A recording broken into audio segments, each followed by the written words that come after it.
Risky behavior.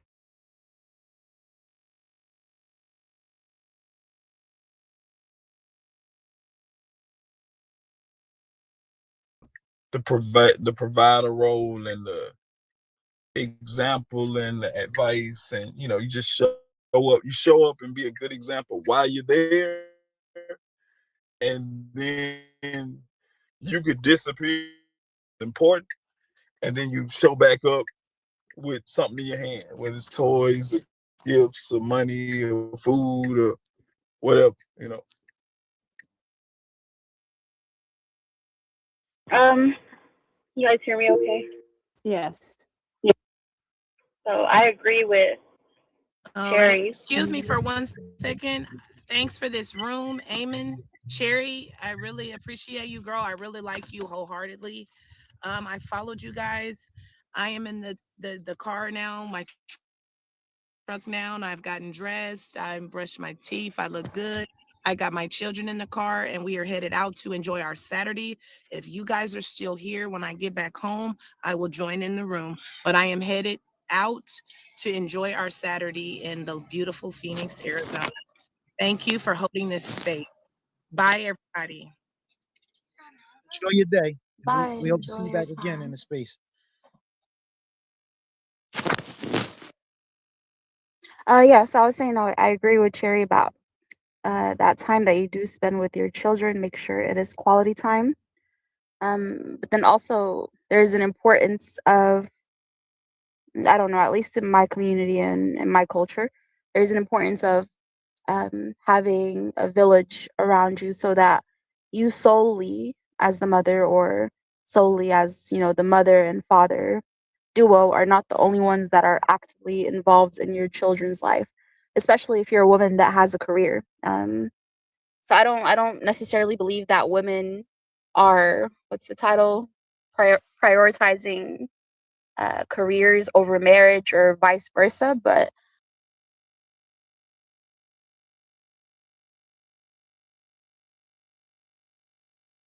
She dropped the mic.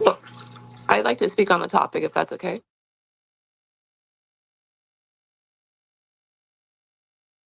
Absolutely, go ahead. Yeah, so I honestly feel like for me personally, I've definitely put my career ahead of marriage and wanting to settle down. I think a lot of women have, like, that's why like birth rates have gone down.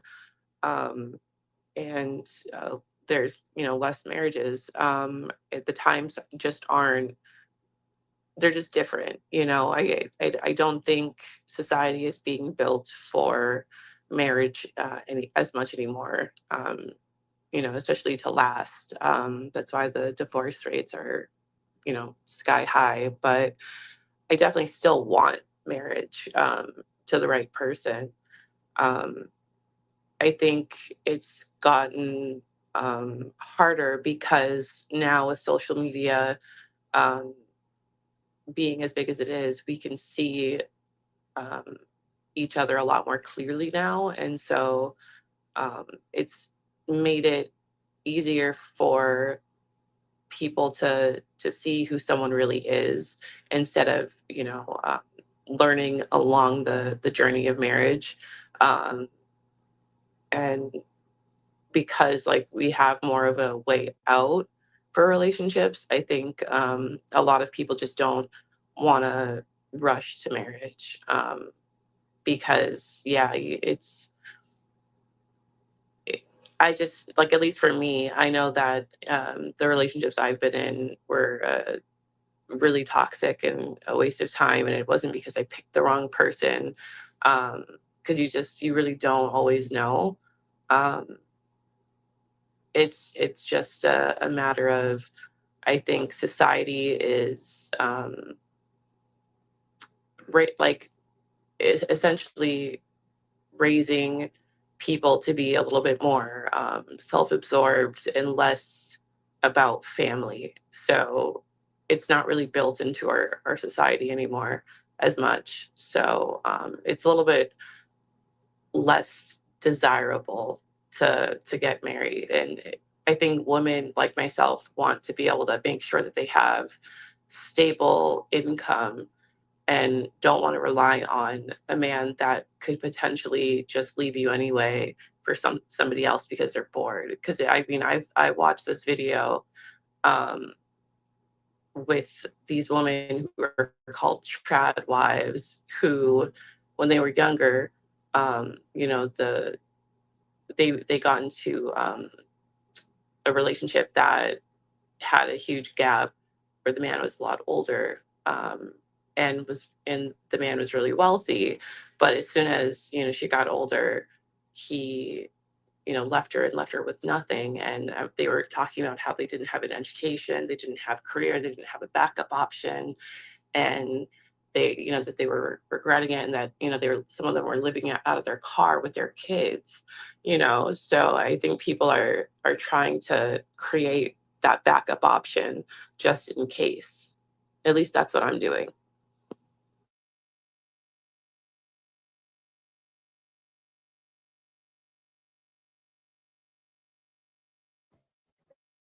That's a good point. You said that basically you think that society is grooming us to be carnal and more surface level, and that's contributing to the family values and things like that. You were in the matrix a little bit, but I got some of that. Yeah, I do think that's kind of where we're at. I think every generation has a goal, like, the system has a goal for us. And um, I think because they focus on depopulation right now, the goal really isn't for us to be married and to have kids as much. Um, so they promote, fuckery right now, and that's why I think I've been noticing an influx of people who are in polyamorous relationships, who prefer that, especially since men have always had a wandering eye. I mean, women cheat too, but evolutionary wise, I think that there are plenty of men who appreciate and love monogamous relationships, but there's still a high amount of cheaters. And yeah, I think there's a lot of issues around these areas that I mean, maybe a polyamorous lifestyle might fix for some people, if they're upfront about what they want, what they can deal with, and maybe leave the non-cheaters alone, so they can get together. I don't know. Men have always had a wandering eye. Does that do you equate that with men having a lack of self-control? Sorry, what was that? You mentioned that men have always had a wandering eye. Do you equate that with men having a lack of self-control? Is that when you say that? Is that what you're Um, implying or suggesting? well, I think it's a combination of yes, but also I think it's normal, you know. I think it's normal to look, but I think that self-control, is whether or not they're going to act on it. Um, I don't, I can't say if men are really meant to be in a poly relationship or not. I really don't know. I can only go by ancient texts, Bible, and things like that. But I don't. I keep an It open sounds like mind to you want people to who are say, in those relationships, but I personally don't agree with it. okay, that's what I was about to say. It just sounds like, you were getting around to saying that you just don't agree with poly. I personally don't, but Okay. I know that there are people who are, for it. I agree with people who I think it's better for someone to be in that relationship as long as you're being honest, with the person. Because there are plenty of women who don't mind being in that kind of relationship. And I think that is totally fine. So let me ask you a question, because when you said poly, you used the word polyamorous, and there's different forms of poly. Everybody that's poly is not polyamorous. Oh, So I don't know. No, the question I was going to ask you was, are you against all forms of poly? Because there's a difference between a person who is polygynous, and there's a difference between a person who is polyamorous. So are you against all forms of poly? Well, I'm Or is it saying I just don't know what the other forms are. I've only heard of polyamorous, so I'm not sure what the other. You'd have to okay? tell All me. right. So polygyny is when a man has more than one wife. Okay, that's the difference between that's one difference between polyamorous, and that's like the biggest distinction. When a man has, so do you think that a man shouldn't have more than one wife? Um, I think that if that's what you want, then and the women are okay with it, then sure. Okay, I don't know if I'm getting a straight answer from you Well, anymore. it is a straight answer. I'm saying that if that's what someone wants for themselves, then yeah, they should have that. Like I just don't want it for myself, but I know that there are people who would benefit better from that kind of relationship. Just like, I believe in gay marriages. You know what I mean? I believe that it's the person's choice. It doesn't have to be my choice. Okay, But it's up to them. That's not my life. all right. So So based on that submission, what I'm hearing from you now is that you're just against. no, I'm Uh, not, I'm uh, lem- not Based on against that anything. submission of what you just said, it's not just polyamorous. You're just against men and women having more than one significant other. Period. No, I'm not Doesn't against anything. That's what I'm trying to explain is what I'm saying is that I actually think it would be more beneficial for people who have wandering eyes to get into poly relationships. So I'm saying that I I could have think, swore I heard you say you don't agree with it. It's huh? okay But for people, so but you this is don't what agree. I was saying before, and this is what I'm saying now. I'm saying I personally don't subscribe to poly relationships for myself, but that does not mean I don't support it for other people. So, and that's kind of where I stand on it. Like I I'm got not a that. I ruler of gather other people's relationships. we understand that. We know that you're not the person that's putting people together and taking them apart. I was asking you personally, what is And your I'm saying, and I said what I said. Like for me, it's no, just not you for changed it. me. You changed it. I Listen, didn't you said change it. You're the just not replays is listening. on. The replays is on. You said that's what The I said. replay Hey, is on, but you're just not listening to what I'm saying. I all don't right, agree with let it me for be quiet. myself. Let me be quiet and let me listen to you. Go ahead, you got it. So I mean, I really don't know. I think you're just looking for something for someone to be against. I'm just stating that for me, it's just not for me. But I have no problem with it being for someone else. I was saying the whole point of me saying it was because of people who have a wandering eye. They might and who act on it, they may benefit from that kind of relationship. That was like the whole point of what I was saying. So I think you just missed it. Well, if I missed it So before, I got it you now. So I'm gonna move the mic around.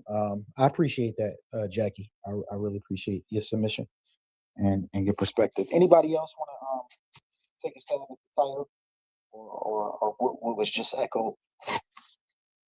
I guess I can. Oh, well, you got it, go Tony. ahead, bro. Yeah. Oh, okay. What I was listening to Jackie. What she said isn't unreasonable. We're talking about these United States. We do live in a very sexualized culture, so I don't really disagree with what she was saying as far as men having a wandering eye. We're kind of in this culture and in these United States, we're kind of taught to have a wandering eye. With the whole history of the feminist movement, my body, my choice, and women just being able to, just to socially be able to just show just a little bit more skin without any shame. So it's kind of hard not to have a wandering eye. Um, let's see. Is marriage a priority for I believe the careers are. The careers are because the number one thing that our African American women um, crave and need is security. And in this economy, the complaint has been that the men are not performing well enough. Well, the average man isn't performing well enough to provide that security. So my answer would be that they're prioritizing career first, then marriage. So I'll land right there. Okay, appreciate your submission. My good brother, I would ask you, since you generalized men and you said that men have a wandering eye, um, so that's a general statement. You think that, Sir, it is. all right. So I think you got different. I don't think you should generalize men. And I don't think you should generalize women. I think you got men of God, and then you got men of the I can world. barely hear you, sir. Can you hear me? Can you hear me a little bit better? Can you hear me better now? I'll listen hard. I don't want you to struggle, my brother. No, the volume is much better now. You got it. All right. So I was going to say, I don't think that we should generalize women, and I don't think that we should generalize men. I think that you have men who are cardinal men, men of the world, and I think that you have spiritual men, men of God. And I don't think that you could say that a man of God would be in the same category as a cardinal man. So I just think it's different types of people, and based on who they are and what they subscribe to, that's what they, that's what they do. I don't think a man of God is participating in Right. the same type of activity as a man who's a worldly man and looking to just to to uh, to to please his flesh, Mhm. you know. So it's definitely two different things that's going on out here. So I don't May I, think we should generalize men, and men. I don't think women should be generalized as well. may I respond? Yes. I will respond with so I believe you're taking the word the phrase wandering eye to and you're associating with a wandering eye to the action. Those are two totally different things. See, a man of God how is a man of God supposed to prove he's a man of God if he doesn't resist the temptation that is put in front of him? You see what I'm saying? So I believe it's a good general assessment to say that all men, even men of God, do have wandering eyes. But the sister Jackie, she said, if I misquote you, Jackie, correct me. You said that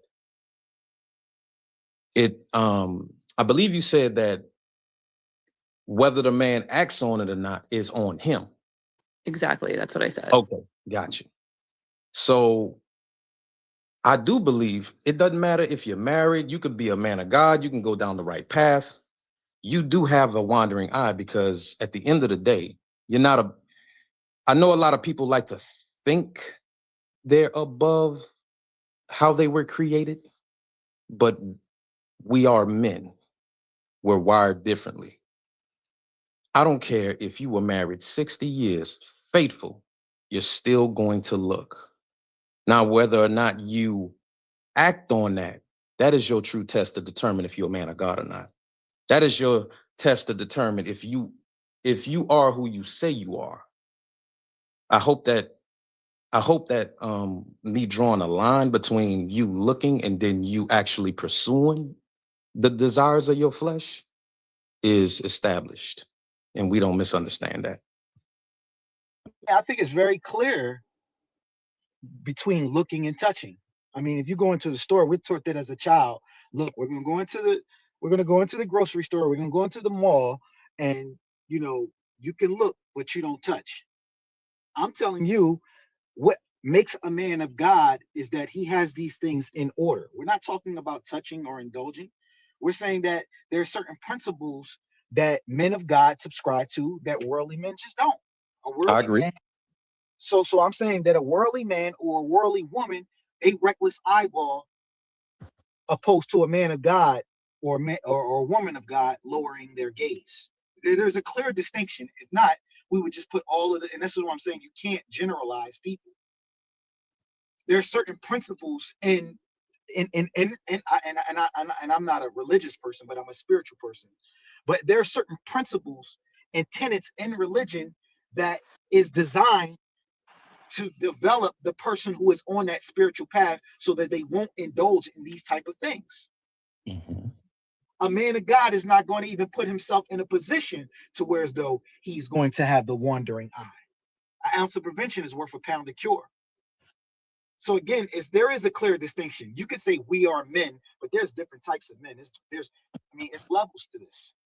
No, I understand you, right? And I agree with everything you're saying, but I wish it was just that one way where I had the power in my life, in my lifetime, to put myself in positions where I want to be. Because some of those positions is just gonna come to you. That's life. You see what I'm saying? Whether you're a man of God or not. So I don't disagree with you in a sense where, yeah, there are men who will lower their gaze, but why are you lowering your gaze, brother? It's because you or I will wander if you don't.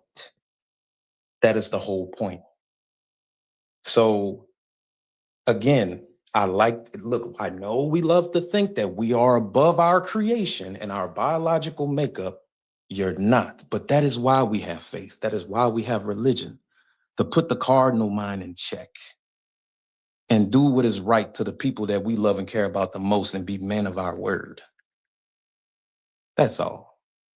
I love what you said, man. If I can point out a couple of things. So what I understand to be true is that we have um, different levels of influence, right? We got nature. So nature is influence, um, meaning the things that are natural. Then you have societal influences. Um, so those would be man-made constructs, and um, and those different areas can influence us, or manipulate us, or tempt us, whatever the word you want to use, to cause a reaction, right? So let's say in this example, we're talking about looking at a woman with sexual desire. What I understand the supernatural or the spiritual to be is to not depend on the physical and to look through a spiritual lens of sorts. How that would show up would be like when um, we see a tragic story on the news, right? And we would be like, I don't even know what they were thinking, because we don't have the mindset to think that way. The influences that we've been around haven't don't have that much power over us to force us to align with that train of thought. So what I do understand, and this is an important conversation, right? Because a lot of what we believe is defines what we're capable of.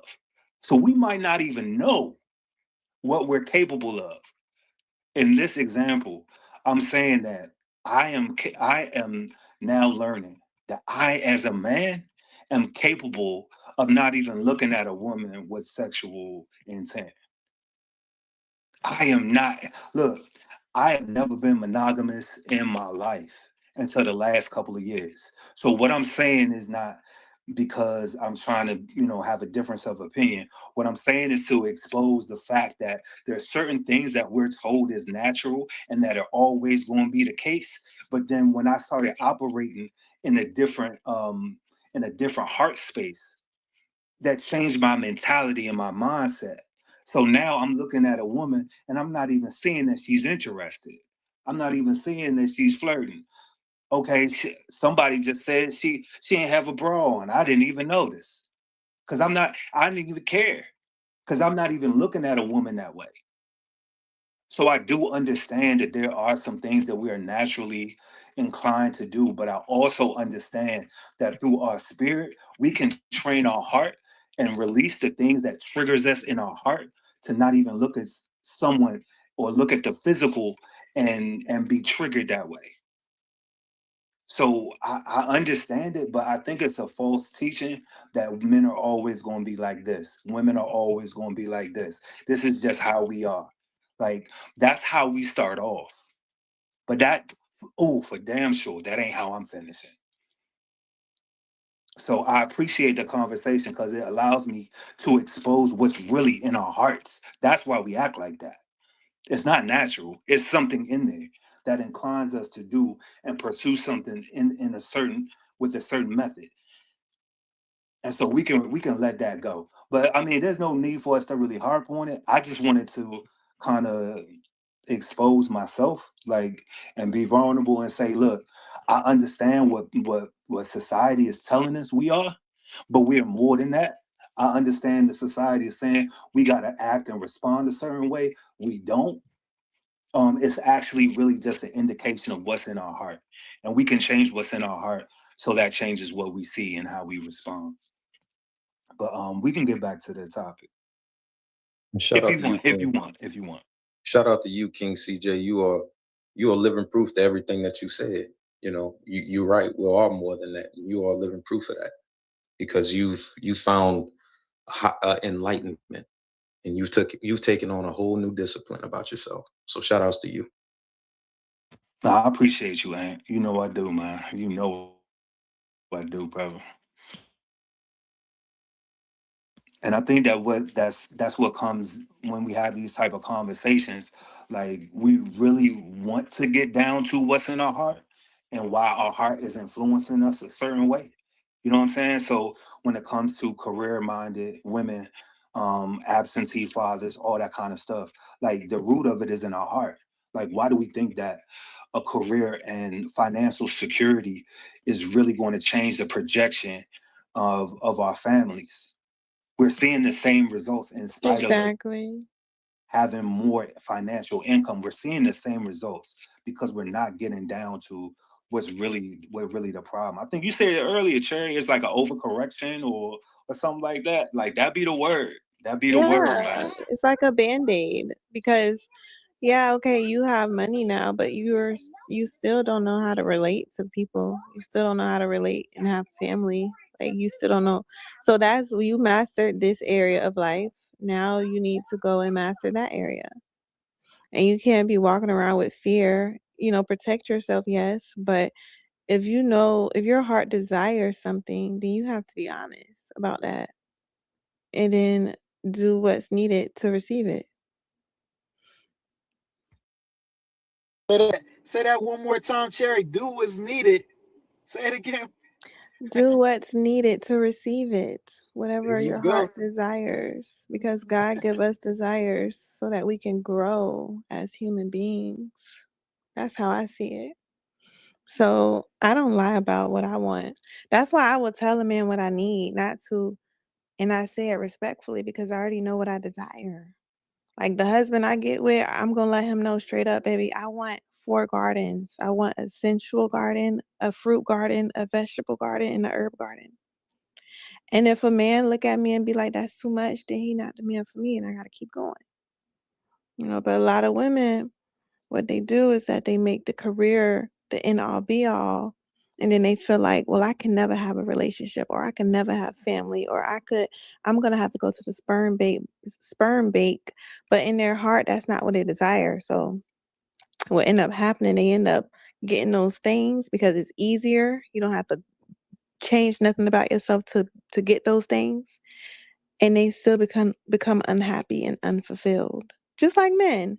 They want children. They don't want to put in the work to get children.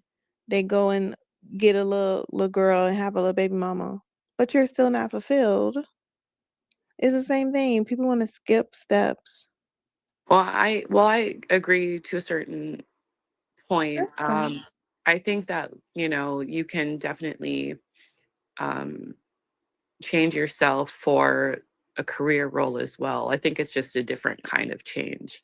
And Yeah. I also think that um, you can also find yourself not being fulfilled when you have marriage and kids as well. And that's something that a conversation I had with someone, how I noticed, that there's this theme where a lot of humans generally feel that there's something missing in their lives. And so they'll try to fill it with different things. It could be a career, it could be kids, a husband or a wife, this or that. So I think it really just depends. But I think what you're saying is right about, in general, not skipping important steps, regardless of whatever it is that you want, whether it's a career or marriage.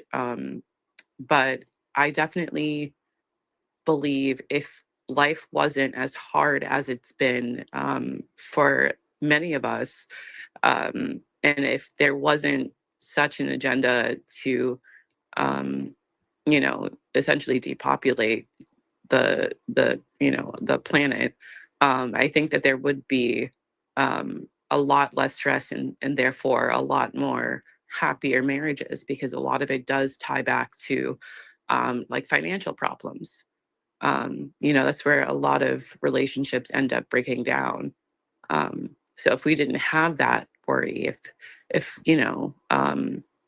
the economy was a lot better and the system was a lot fairer, I think we would have a lot more happier situations in terms of marriages, careers. It wouldn't be that feeling of needing more and more and more until you're just not never satisfied.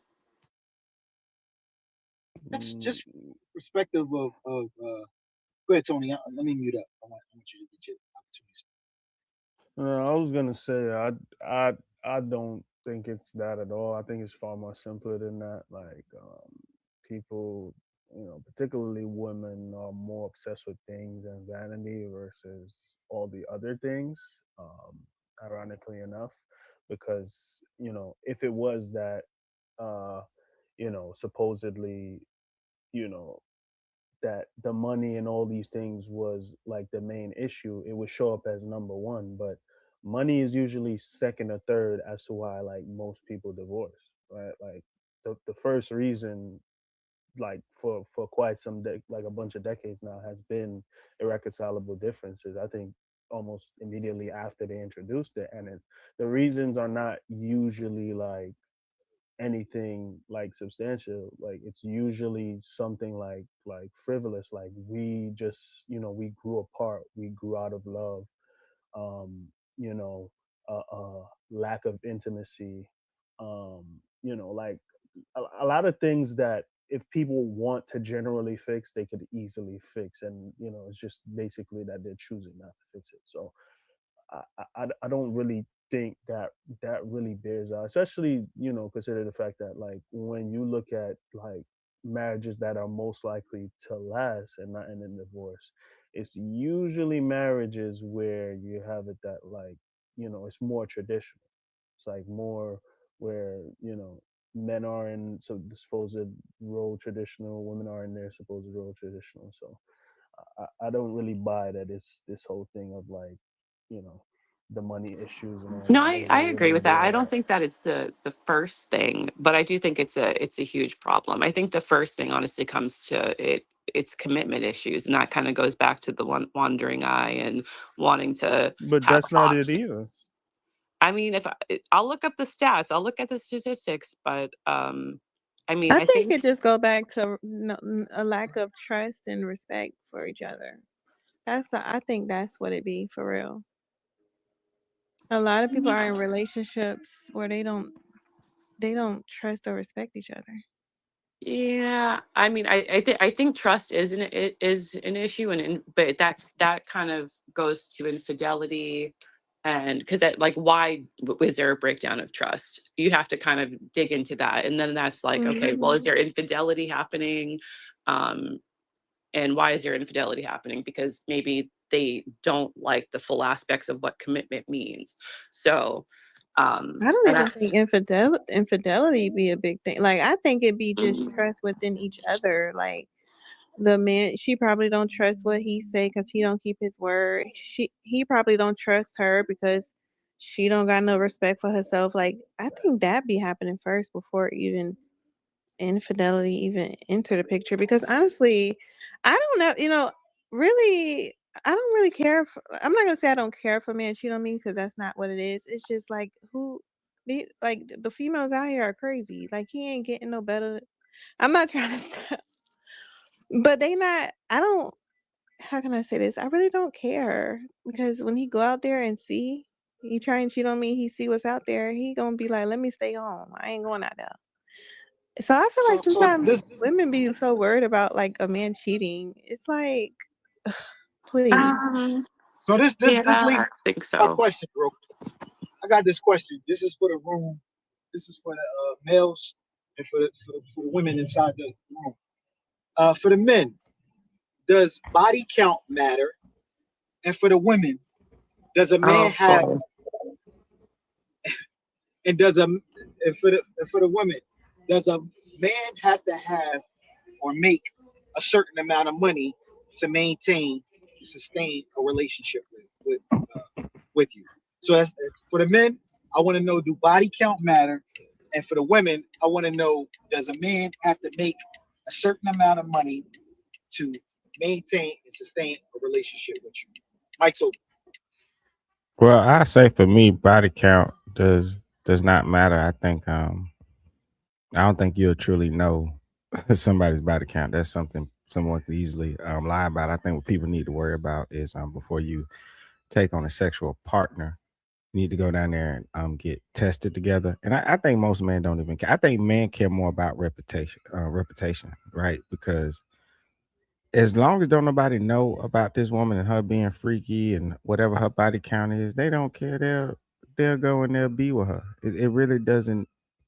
I don't think it really matters to them. I think it's just some popular guys sit around and talk about, and all these guys miraculously, their wife is the virgin. You know, they found this diamond in the rough and stuff. I don't think most men, they'll pretend like they do, but I don't think they care.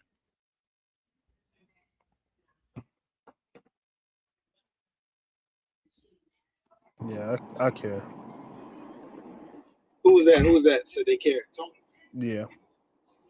Okay. Why is it that you? I appreciate first and foremost. I appreciate that diabolical. Tony, why do you feel as though that you care? Also, women, don't forget. I want to know: should this man make a certain amount of money in order for him to even consider having a relationship? Go ahead, Tony. I care because it matters. I care because it affects your outlook on relationships, men, on life in general, you know, so on and so forth. Like that's a a large part of what might affect your marital happiness as well. Like this bears out even in statistics. So it's like I'm not going to ignore it because society is shifting in a way where niggas are wanting to accept whatever they get. So yeah, it definitely matters. Like in the same way that like it would matter if I had if I've done certain things sexually, if I've done certain things in my past, like it's all gonna matter. So like I don't know why I would now look at this thing and be like, nah, this doesn't have all of a sudden matter. A Yeah, month. I think too it will boil down to this. Like if we talking sports, would you pass the ball to somebody that's known to fumble the ball, right? The reason I don't think men care much about body count is because they encounter everything that men say they don't like. They encounter women that don't do those things, right? So there's plenty of women without a high body count. Men fumble it. They don't lock those women down to get married to them. Same with the guys that complain about weave and stuff like that. They get women with natural hair. They fumble that again and don't lock those women down. So Wait, that's what I'm the, saying. They chase the women and screw them and make them the high body count 304s that they don't want, and then turn around at the end of the day and say, "Hey, well, I don't like them." You have to like them. yeah, hold on. I disagree, and I think you're hopping past a few different steps. Like you said they don't like them, but they keep running into them. How do they keep running into them if like they're not a normal thing? Like that doesn't make sense. Like there's no man generally that's going to tell you that he encounters like women with and firstly it doesn't really even make sense to try to assert that if your belief is that men don't care. If you're saying men don't care, they generally aren't going around trying to figure out or sift out if women have high body counts or not. So for the most part, what I've gathered from that, from speaking to men as to why they generally don't care, is because they're well aware of the fact that like most women are coming pre-fuck. Most women are coming with a lot of experience. They've been, through the runner. The only kind of distinct times I hear that men care is and that they're not afraid to voice is that if the woman has slept with like somebody close to them, somebody that they know, or when it comes to like a virgin, because all of a sudden, supposedly they don't want to be the one to taint the woman. And then the last one, which is usually at extreme, but they still kind of avoid like boisterous about it, is like a porn star or somebody into like sex work. Then they'll be like, nah, draw the line there. Interestingly enough. I would have to lean more towards Tony Amon. Indirectly, it does matter, and it's pretty much everything that Tony said, because you having multiple partners does affect your ability to pair bond. It does affect how you treat me in the beginning, because as far as I'm concerned, look, if it's easy for me to hit you, I ain't about to think I'm just this special dude. No, you don't. This is a familiar pattern, and I don't think I need to be taking you serious. And that's pretty much it. That's why, personally, me, I'm in a rush to look. If things are going good, I'm in a rush to introduce you to the family, the friends, see if they know you. You see what I'm saying? So indirectly, it does. Indirectly, it does. But yeah, just off the gate, I'm not like, when I'm not really harping on, like how many dudes you've been in the bed with or anything like that, because I'm gonna get a good idea anyway just by the interaction and just where your values lie anyway. Do you come from good stock? Like what's the relationship between you and your father and your mother, and that sort of thing. So and indirectly it does matter for me. Okay, I want to get to the women about. Yeah, I'd like to answer.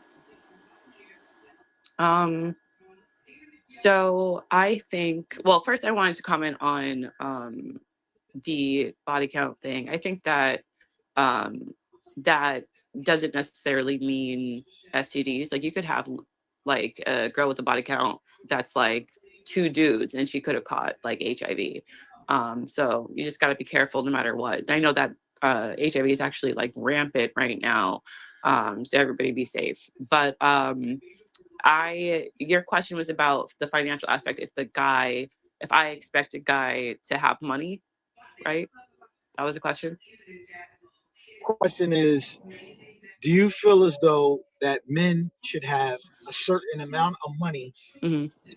to maintain in a state to maintain and sustain a relationship, and if they don't, should they even be trying to get involved with it? No, I don't think so. I think that as long as they have a job and they know how to save, I think everybody has been in a tough situation. I try not to um, be so high maintenance. I'm realistic. I look at multiple lenses on how someone is responsible, because if we have children together, I need to know that they know how to save money and put it towards what matters. So I look at the whole totality of the financial situation, not just a specific number that they have in a bank, because um, yeah, especially in this economy, I'm a realist. But obviously, um, it's better for them to have as much as possible for themselves, for sharing a home together and having children together.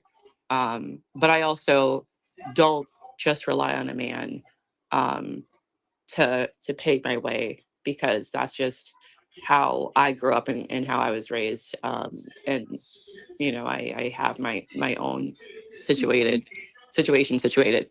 So everyone's different though, you know. I hope they circle back Yeah, because he I didn't agree definitely with has to what be Ant or Tony financially said. stable, straight up. Like that's the prerequisite. You know, don't come over here talking about you broke, please. And as far as like, so yeah, definitely be good. You don't have to be perfect, but you have to be stable financially. There's not really a certain amount. Just have your ducks in order. Like have your things, have your Yeah, goals. exactly. Goals. Like, but I'm not. When it comes to finances, I am not easygoing with finances because I'm not like that with myself. So I'm not gonna be like that with another adult who we're trying to build a life together. Like I want to know how much you make. You can know how much I make. I want to like see what we working with. Like all that. And then as far as like the whole body count, yes, body count matters. It does.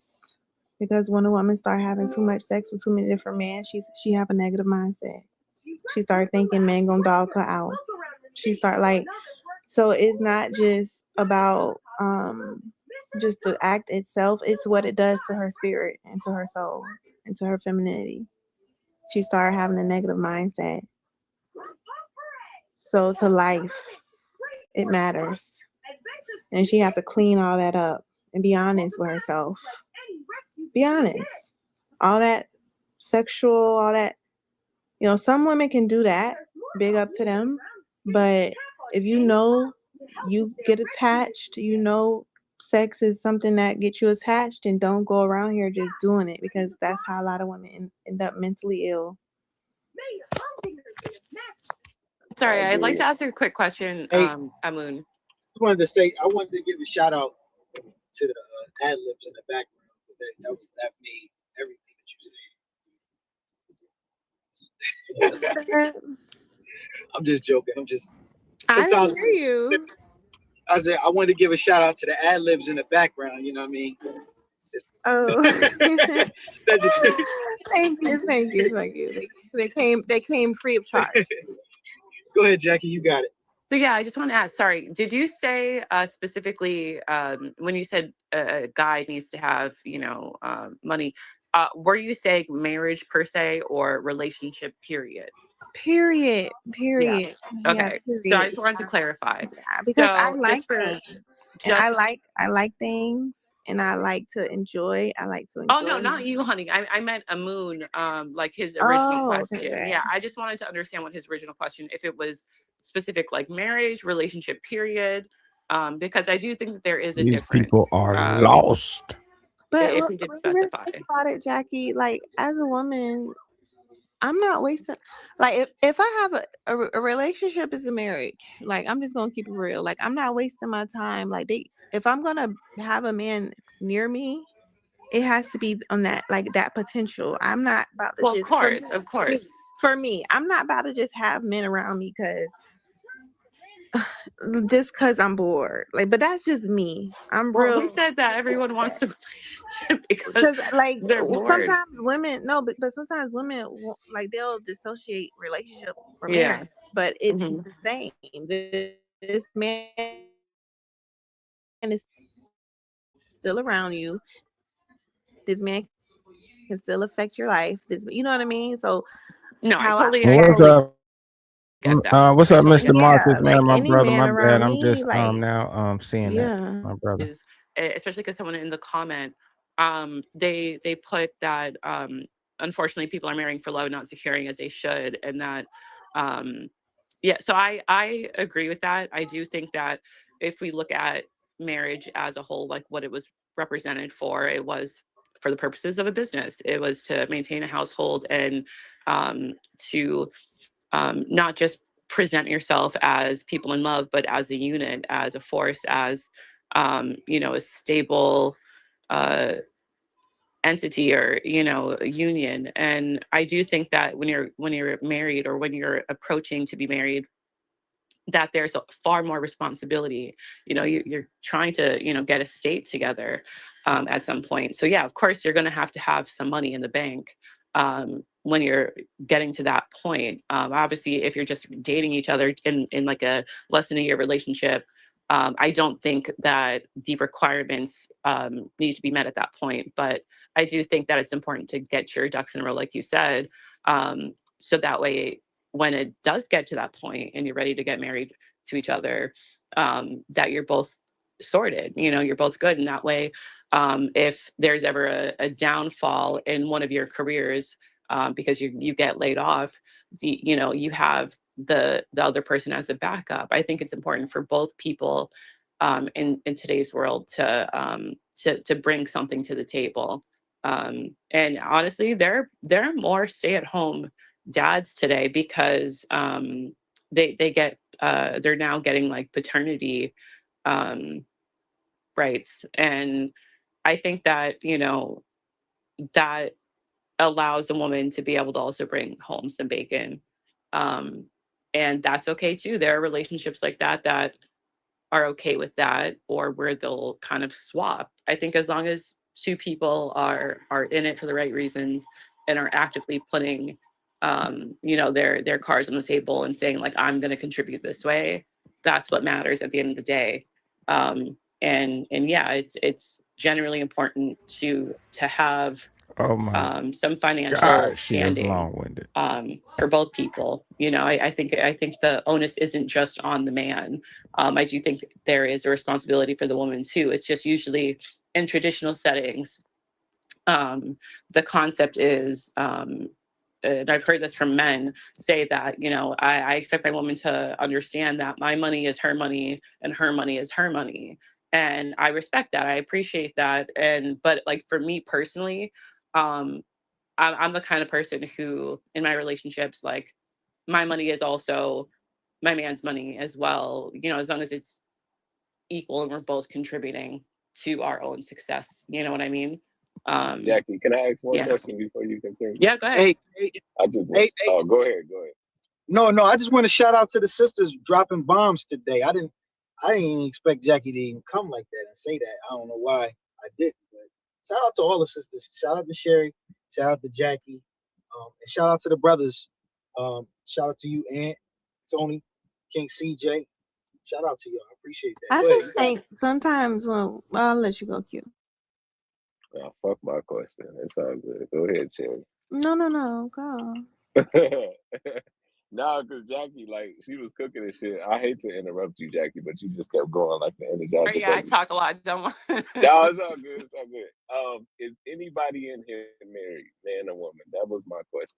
That's it. I want to know if anybody is in here is actually married. I've been married. No. I'm married currently right now. I'm divorced. Divorce. Okay. One person. Two people with experience. Okay. All right. Cool. No, That's I was all. in a 10-year relationship that felt like a marriage and a divorce, but that I was as think close as I got. I I think like to most go after whoever. Hey, let me Because just I do have let me a opposing opinion. let me just say one thing. Hey, I'm stir the pot, y'all. We gonna have some fun. Hey, don't be afraid, brothers and sisters, to shoot your shot. Let's go.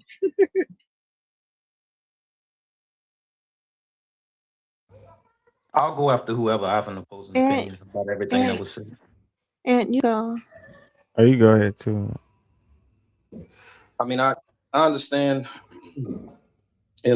much respect to all the, Jackie and the women who come from that line of thinking. Me personally, with all due respect, there's nothing that you can do for me or with me financially I haven't already done for myself as a man. So financially, I really don't need your help. I just need you to come up in the castle that I already built for myself, and I need you to come up in here and make it homey. Make it homey for me, you, and the kids we will, and the family we will eventually have. I don't have a interior design bone in my body. If it was up to me, everything would be pitch white. I need you to come. I need you to come. I need you to come make my home I love home. that. So, yeah, I mean, look, shout out to you. You good job. Hardworking woman. You take care of yourself. You pay your own bills. That's good. That's nice. But I really don't need it. I already did it for myself. I don't need help. I don't. I'm not about to come into your life, give you a hammer and nail, and ask you to help me build. That don't sound relaxing to me. Ooh. I think that's fair. So, I like that. I yeah. appreciate that. So, so that's just my opinion on it. And that's just and no disrespect to any relationship dynamic that that do the 50-50 thing. That's just a standard that I have for myself and the men who brought me up. They taught me as a man, you take care of your business, make sure the people you love and care about the most ain't got to worry about a thing in the world. Because I think that's my awesome. and and the way I see it, look, everybody want to be the king until they get that invoice. So, y'all got it. That's a fact. That's a fact. I mean, I think more women would want that if they were presented with that opportunity. And I like, at least with my experience, you don't find a lot of men like that in um, today's society, because I think they feel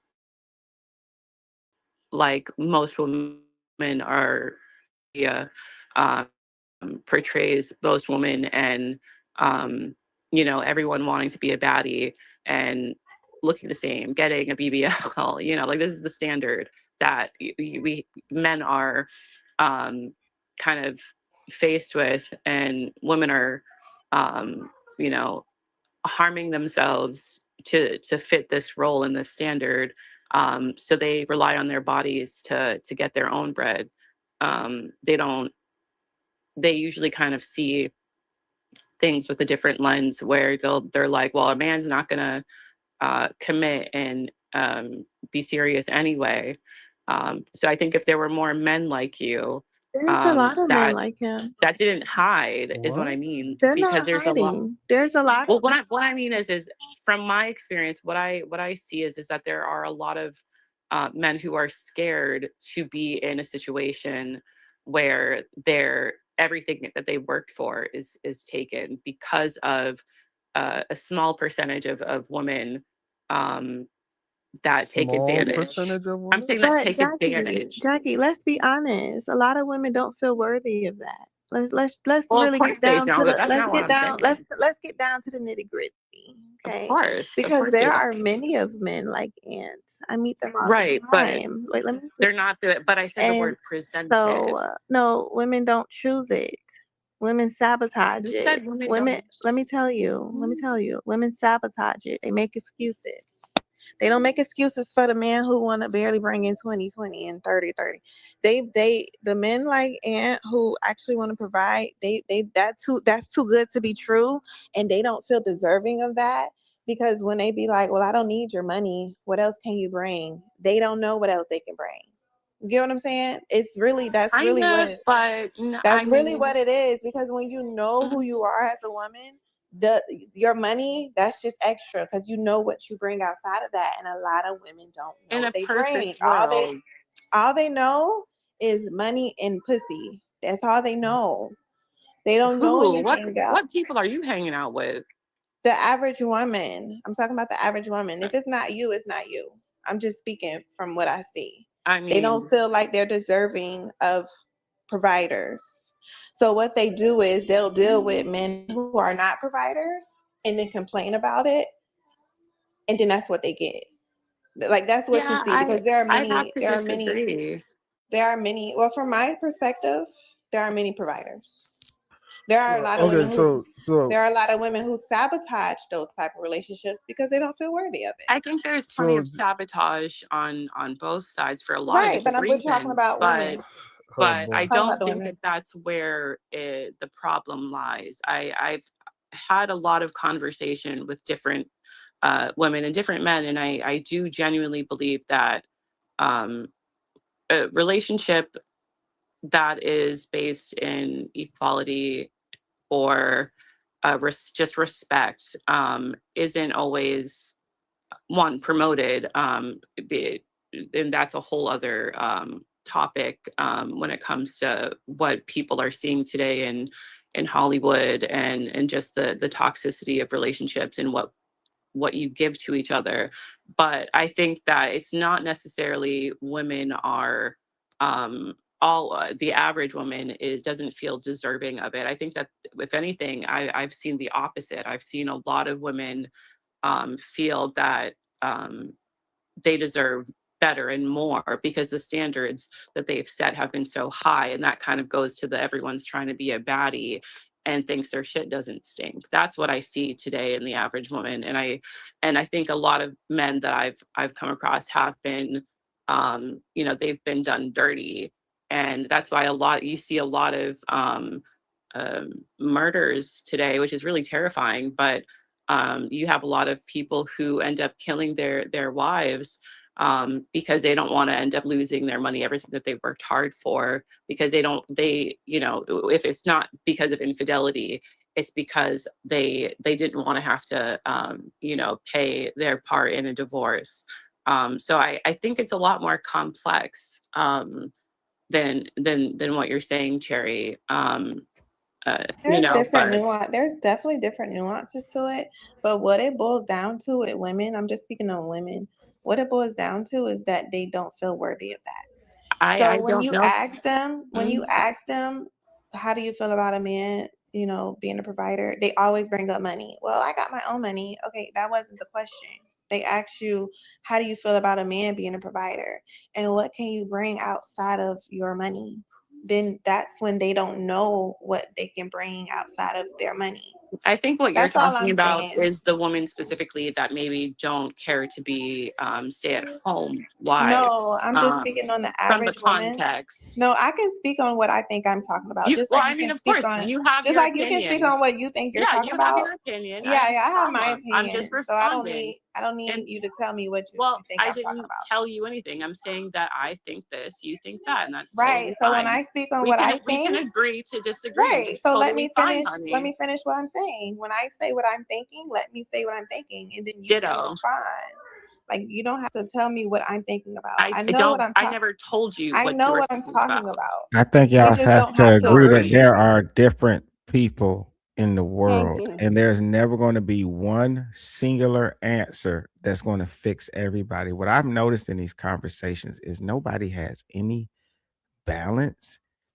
I don't know if anybody's looking at the numbers or looking at anything. Majority of people that run a household in the country of the United States, where most of people in here might be talking from, both people work. They both contribute to the household to build the family that they love and that they care about. People always going back and forth. We married for love or married for stability. People are marrying for both. I could give a woman. There's plenty of men like Ant, but guess what? You don't like them. You don't love them. You ain't attracted to them. So, right. So, what's good on paper ain't good enough for you.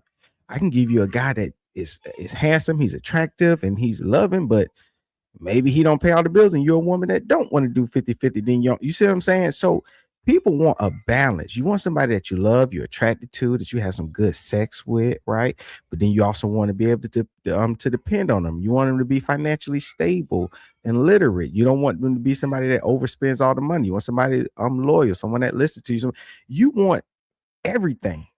But in these conversations, people keep trying to, they just want this thing, or they just want that thing, or they just want this thing. It's not true. People want a bunch of things when they're in a relationship. And that's what makes having a marriage so hard, because it's hard to find somebody that embodies everything that you want, that you can be compatible with to last the next 10 to 15, 20, 30, 40 years, or however long, that you think you're going to live.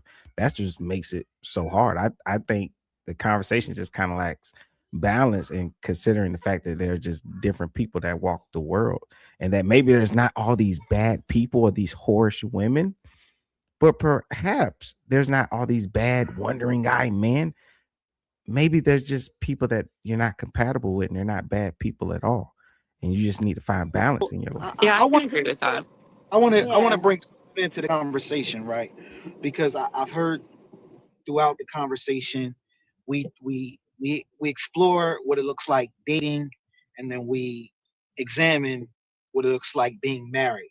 My thing is this: do you start implementing the things that you would do in a marriage when you're seriously in a relationship, not married yet, or do you wait until you get married to start exercising these things? Because I think another thing is like sometimes, um, and I don't want to put it on the women or the men, but I think that sometimes I'm gonna throw it at the women because I know they're gonna scratch me up for saying this, but we gotta have these tough conversations.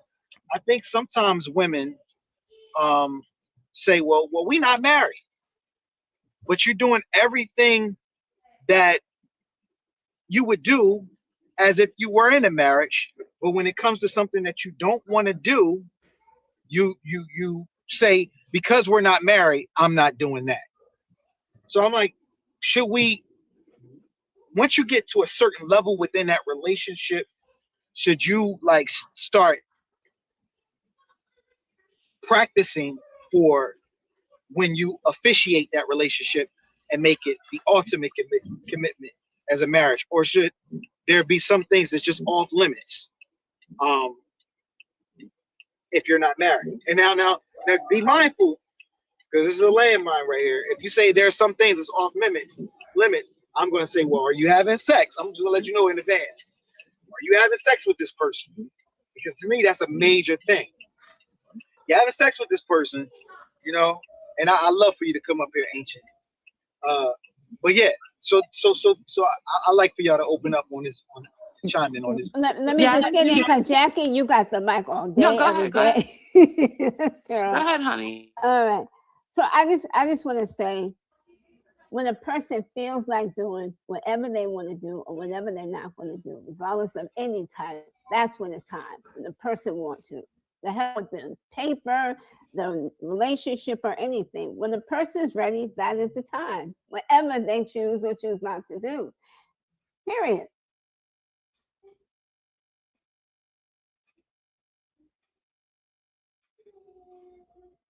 Did I understand? Are you saying that it don't matter if you're doing, if you're having sex and doing things that really married people should do, if you don't want to do it, like, because I think that when you become married, certain things are obligatory and they're less negotiable. So I think that when you're in a relationship, you know, that's on that level to where you're about to get married, I think you need to start implementing those things. Don't wait until you get married. You need to see how it actually looks like before you cross that threshold, especially if you're already having sex. If it has an exit, it don't really matter. Ain't like you locked in for life. If you ain't get what you want, leave it. So nobody don't have to be everything that you want it to be. And there's, no one's going to be 100%. So I don't think no one has to go through a marriage trial period before you say, if you can't see the core of a person before you sign the paper, if they have to go on this whole audition, fuck it. Just stay single.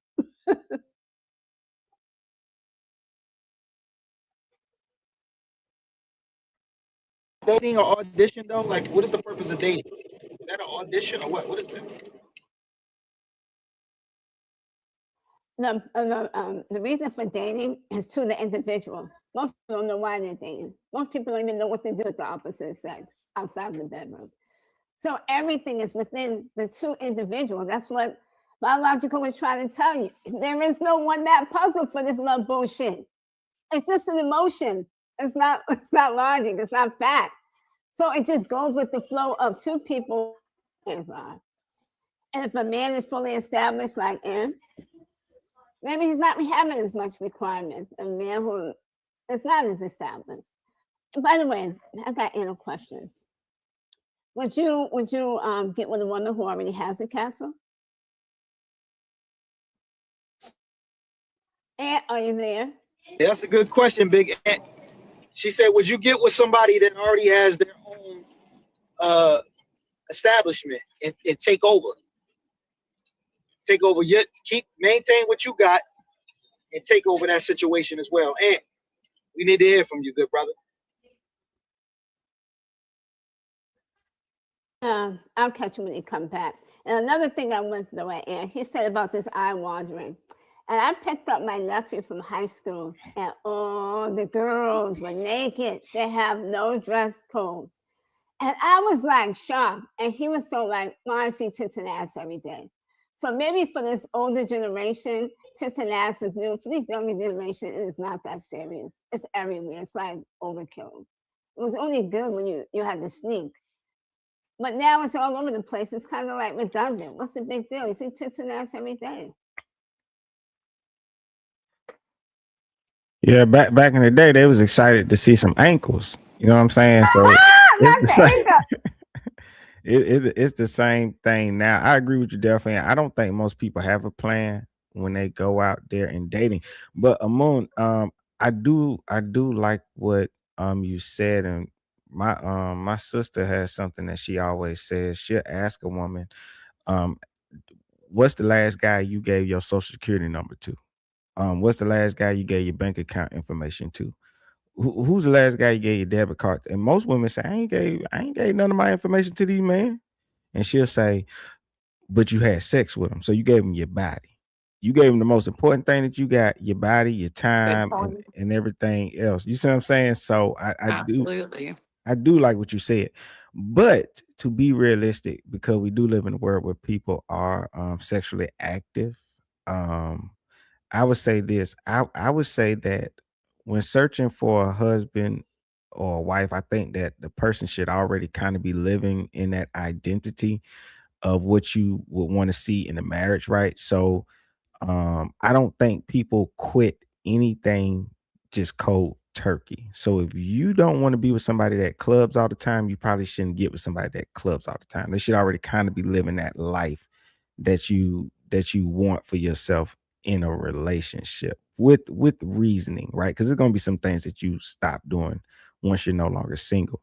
Now, as far as when you should start doing certain things before marriage, I don't think you should do anything that would be permanent or keep somebody in your life that is temporary. Like, so things like having kids, big money investments. I absolutely disagree with moving in with people before marriage. Things of that nature is what I would say. Can I comment on that? Yes, ma'am. Yeah, so I agree with everything that you said, and I do think that if you're able to share your body and you've been, and it's, I mean, at the end of the day, it is your choice, but if you're able to share your body and you're in a role where you're essentially like training yourself and your relationship to get to that next step in matrimony, I do think that you should be able to share those things with your partner. I think there was this relationship I was in, the 10-year one, with this man I met when I was in New Zealand, and we moved to Australia together, and there was this one time we were in his car and I got the worst Charlie horse ever in my foot, and we were on our way to the ATM, and I couldn't go. Like, I was like, I cannot get out of this car right now. So I just gave him my card, and I'm like, here's the pin, go ahead. Like, he kind of looked surprised because he's not used to women just kind of being so free with that. But we had been together for a little bit anyway, and I trusted him, and felt safe. I think when you could trust someone enough with your income, with your body, I don't think it's unreasonable to be able to share those things with each other. My father said a man knows if he wants you after 2 years max. 10 years, you only get married. Well, that was my choice, honey. So I didn't want to get married. Did he want to get married? He did. And the relationship was, a lot of it was long distance because I had moved and I had traveled a lot, and I was in my 20s. So I was like, I also wasn't interested in dating anyone else. So I kind of stayed in the relationship longer than I had wanted, because I didn't want to, I wasn't interested in, like, we were so close, like best friend relationship, that I just wasn't really wanting to date out. And I stayed in it until I couldn't anymore because of a lot of unhealthy dynamics in the relationship. But for me, it was just about comfort. Huh? Well, we don't want to get into the personal Yeah, we don't have to go conversations in into the all group. the details Like, of the relationship, so but yeah, the let's fact not. is that it was my choice. And it was a one-time experience that I told myself I wouldn't repeat, but I was choosing comfort over full security, because at the time I was also getting my master's degree, which I've since completed. And it was just, and I was also dealing with chronic illness. So We there was a cannot get whole lot of personal. layers. We got it. We got it. Okay, well, you asked, so. And I know, but he Who just said feels? King said not, so I just said let it. Hold on. Let me say something though, right? And I appreciate CJ coming in because that's how we protect our women. But if she feels that she wants to share this information, let her share the information. But I appreciate CJ coming in and protect because we do got to protect our women by all means. Uh, I will say this, right? Some people look at marriage as just like a piece of paper. Some people look at it as a spiritual covenant and a spiritual union. And I think when we have this type of conversation, we have to look at it how people really look at marriage. Because some men might say, "Hey, it's just a piece of paper. It don't really mean nothing. It don't really mean anything." And then some men might say, "Look, this is a covenant. This is like the title says. This is fulfilling my purpose." Like Baghdadi said, part of his religion is being married. So I think it's the morals and the values that constitute the relationship. And we have to have these things established. And I just wanted to say this one point. I don't know who it was, but they were saying that their father said that a man should know within a certain amount of years. Well, I should say within the first 2 years or 3 years, he saw some things that made him have some reservation about making that full commitment. So he wants to date a little bit more, or try to work these things out. And instead of jumping into the marriage and just throwing the baby away with the bathwater, let's see if we can perfect this thing. Because if you get into the marriage and you make this commitment and some of these things are non-negotiable, you kind of set yourself up for divorce.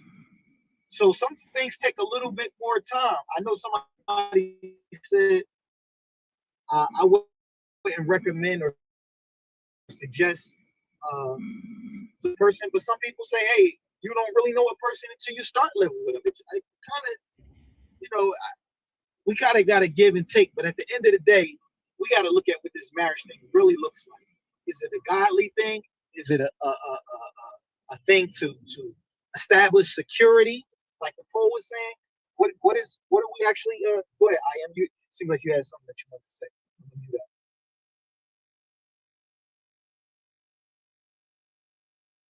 But Aman, if it's non-negotiables, should they even be dating? Not even. And yeah, she definitely came with something strong, but you might not find that out until like I said, the second year. Like you might experiences with your partner in a relationship. And you're like, damn, I ain't see this in the beginning. The second year in, get a little comfortable, and then you start seeing the monsters come out. You see? Monsters. Yeah, that monster come out. You're like, oh, I don't know if I want to be married to this monster now. Oh, but Amon, the reason I said what I said was because they actually have studies behind it that people that live together before marriage it increases your chance for divorce. So that's why I was saying I think a lot of people think that what I find is people are trying to find, and I understand it completely as a human. People think that there's some way, something I can do to stop from being hurt. Because I understand like matters of the heart is serious. You know what I'm saying? So people think, well, if I live with somebody and if I stay with them this long, then I know enough. And then I get married and then I won't be hurt and I won't get my heart broke again. And when you're at studies and stuff, it just don't work that way. So basically, We just have to be more honest with people and telling people what marriage really is. Marriage is a commitment. That's what it is. You commit to almost damn near anything. You got people that have arranged marriages and they commit. They might not be happy. It can be loveless. Marriage can be lonely. You might get your heart broken. Some people don't even love each other anymore. They got separate rooms, separate lives. Now they roommates. It's all Exactly. of that. It's all of that. But that's the part we don't want to tell people. We got this fairy tale story that we want people to, this is what it should be. This is what it looks like. And you talk to people that's been married a long time. Yeah, sometimes you look over and you just like, I don't like him today. I still love him. They grow on you, then you grow apart. And that's the truth of it. There's no right or wrong.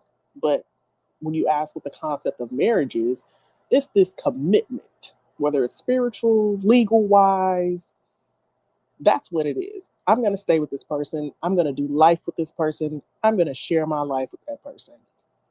Through the highs, the lows, the downs, all those people that get on front of the pastor and start lying, till death do us part, for better or worse, richer or poor. You know, when people get poor, they really want to leave. Through sickness and health, when somebody gets sick, they really want to leave. Like, you got all these tests in just generic vows that people make to each other. And they make the vows, if you think about it, spiritually in front of God, secondarily in front of their families, both of them. You make a promise, an oath, and vow to your pastor, to all these people around you, that this is what I'm going to do. And we know what the results are. It's 50-50. You can get divorced, you can get married. So I'll end there. There's no right or wrong. And oh shoot, I didn't even answer the question. Let me make this quick because I've been long-winded. Is marriage a priority for African American women or careers? I think careers is spelled wrong, but I'm gonna say it's a priority to any woman, just like it's always been to any man. You want to make sure you're secure. Marriage is 50-50. Don't kill my skill set. I need to be out there working, building just like you. There is no this is better or my career means more than my marriage or anything like that. No, you gonna go to work because you got bills to pay, right? It's not a gender thing. You got bills to pay. You got a family to support. That woman too. I land. But is it actually Double back genetic? on that. Don't people Go don't, ahead, Merk. You got it. You got don't it. Go people live longer? Don't they earn more money? Don't they children aren't the children safer? Aren't there positive things that come along with marriage that you don't get as single? And don't don't you get up? Don't you when you're by yourself? Don't you get angry with the other 30 people that you slept with? Right? If if you don't get married, you're gonna have a bunch of partners that you ain't gonna like. Right? Someday you're gonna wake up. You're gonna go through the same exact things that you would go through with one person. You're just gonna go through it with 30 people instead of just one. And the difference is that when you get sick, they not fucking with you, right? Because you talk, you know, you say like the other person is gonna get sick. Nah, what if it's your ass that gets sick, right? And you don't get sick, and that's So life. so Yeah. What's right. the So I difference? hold on. So the agreement is that we're gonna take care of each other. We're gonna stand in the paint. We're gonna go through these difficulties with one another, right? When the child die, you know, we're gonna still stay together. When your mama die, you know, you can lean on me. When you know, when you fall and break your leg, it ain't over for you because you got me. You know, when you need some advice, you're going through something, I'm here for you. Need somebody to watch your back, I'm here for you. There's a trillion different positive things that come along with that.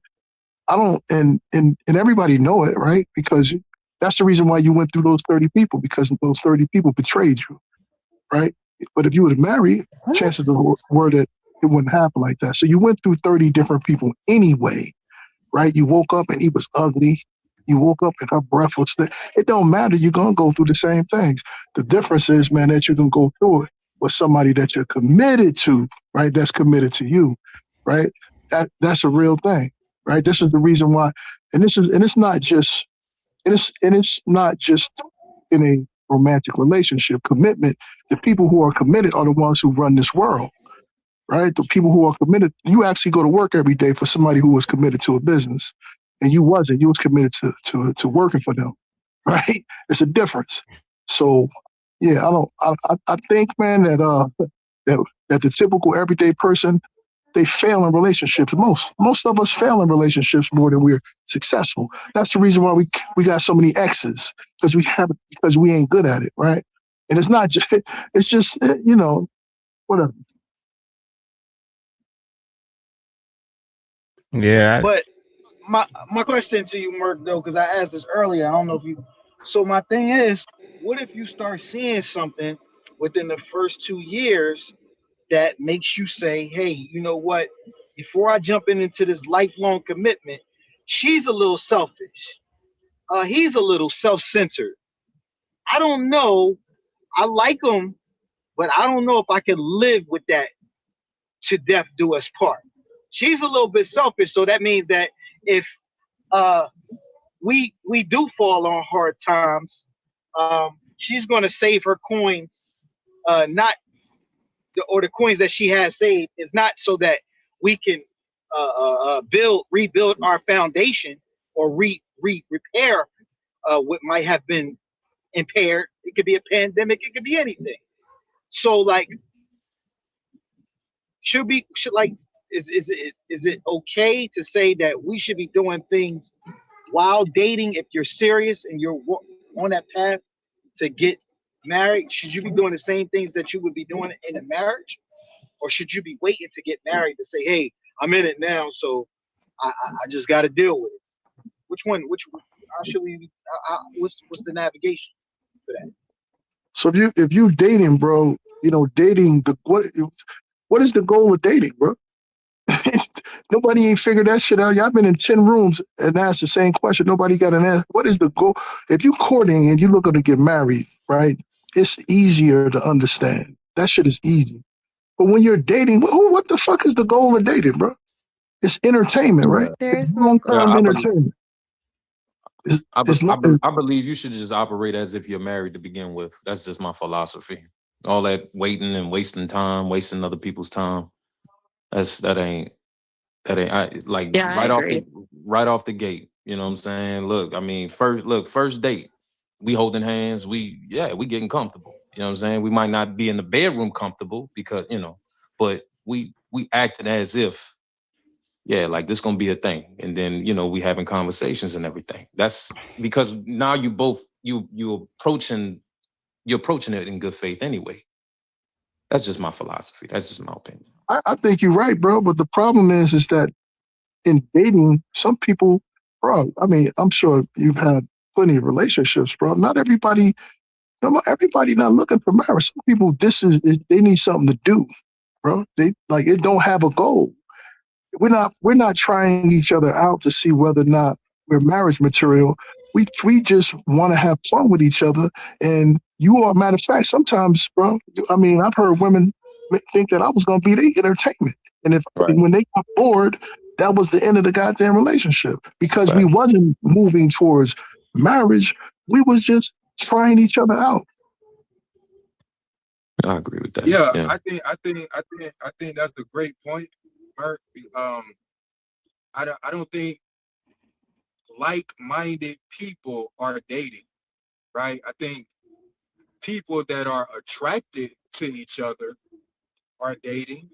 I think people that want something from each other are dating. I don't think enough like-minded people are dating. So you brought up some people just dating for entertainment. When I was single, I know I went through a season where I was dating because I was bored, or I seen somebody that I was attracted to while I was out with my cousin or with my friends, and she looked good to me, so I hollered at her, got a number. I wasn't necessarily thinking about marrying her. I just knew she was cute, or um, I just wanted to go out of the country with somebody. I didn't necessarily want to get married to her, but then I did hit a season in my life where any woman that I'm interacting with, um, I want to see, can this woman be my girlfriend? Because the intention, and I know girlfriend, boyfriend sound kind of juvenile, but I'm just being honest. The intention was commitment at some point, but you had to be in a relationship um, for a period of time so we could, I hate to say try each other out, but there are some things that we need to talk about, that we need to go through before I can actually go spend all this money on a ring and then, get my family involved before we talking about marriage. And I had a daughter during that time, right? I think that's a factor that people leave out, is a lot of people are dating and they already are connected to another individual because they're co-parents, right? So you can't just hold hands with everybody that you're going on a date with, especially when you got a child or 2 or 3 kids. Like that's gonna take time to get to know them, because this is the person that's now gonna be or potentially live with your children. So I think all of that has to be taken into consideration. See, Justin, I'm gonna share something with you, and I'm gonna share it briefly. It was an experience of mine that made me. It kind of lit like a light bulb in my brain, and it helped me realize that dating was a waste of time. I was with this sister for like a good minute. I would say for maybe about 4 months. Like, we were so into each other, talking every night.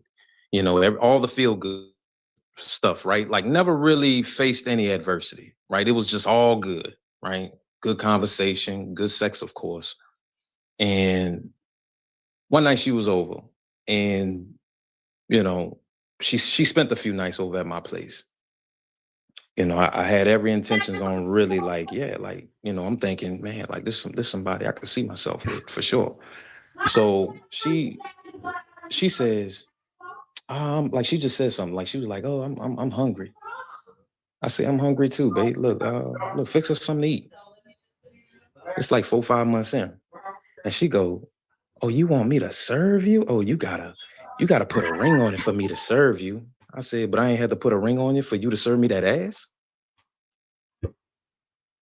Are you serious right now? So which Hey, one is yo. so which Hey, one yo. is more important? Which one is more important? The act of you making me something to eat, or you just bending it over backwards, throwing it back on me? So what's really more important? What you really value? I looked at Listen, her, man. like, in that moment, I looked at her, I'm like, if I had a daughter, I would not want her to be like you. I would not want her to be ass backwards thinking like that. And from that point forward, the previous 5 months that we had didn't even matter. I was turned off just looking at her. Hey, Ant, you cooking, Ant. I Oh, don't even know I don't even know why you just did that example, man. But see, this is where the whole men are from Mars, women are from Venus mindset comes from. Because I'm sure there's a lot of that was crazy. Go ahead, and I didn't mean to interrupt you. no, it's cool. I just want to, let him know, like, I don't like all this trying each other out. No, like, I'm trying to get to know you as soon as possible. In order to do that, we have to spend as much time as we can with one another. I'm getting to know one another, because had I married her, you know what I'm saying, and that, like, if the further along we went, like, that I knew that would have been a big deal for me. You know what I'm saying? Like, She that would that have right there, cooked. like that. Maybe she That's would have cooked, Aunt, if you married her. nah. I just don't like her line of thinking. Like, you're not about to teach my daughter that it's okay for her to put the act of cooking above her giving her body up for a Right. man to, just to go in. Like, nah, that. Mm-mm. So what about Yeah. women just holding back? Like, what about if women start to, what do y'all think about the dynamic if women just don't have sex and y'all just get to know each other outside of sex before marriage? I mean, like, to be honest, it'll never happen.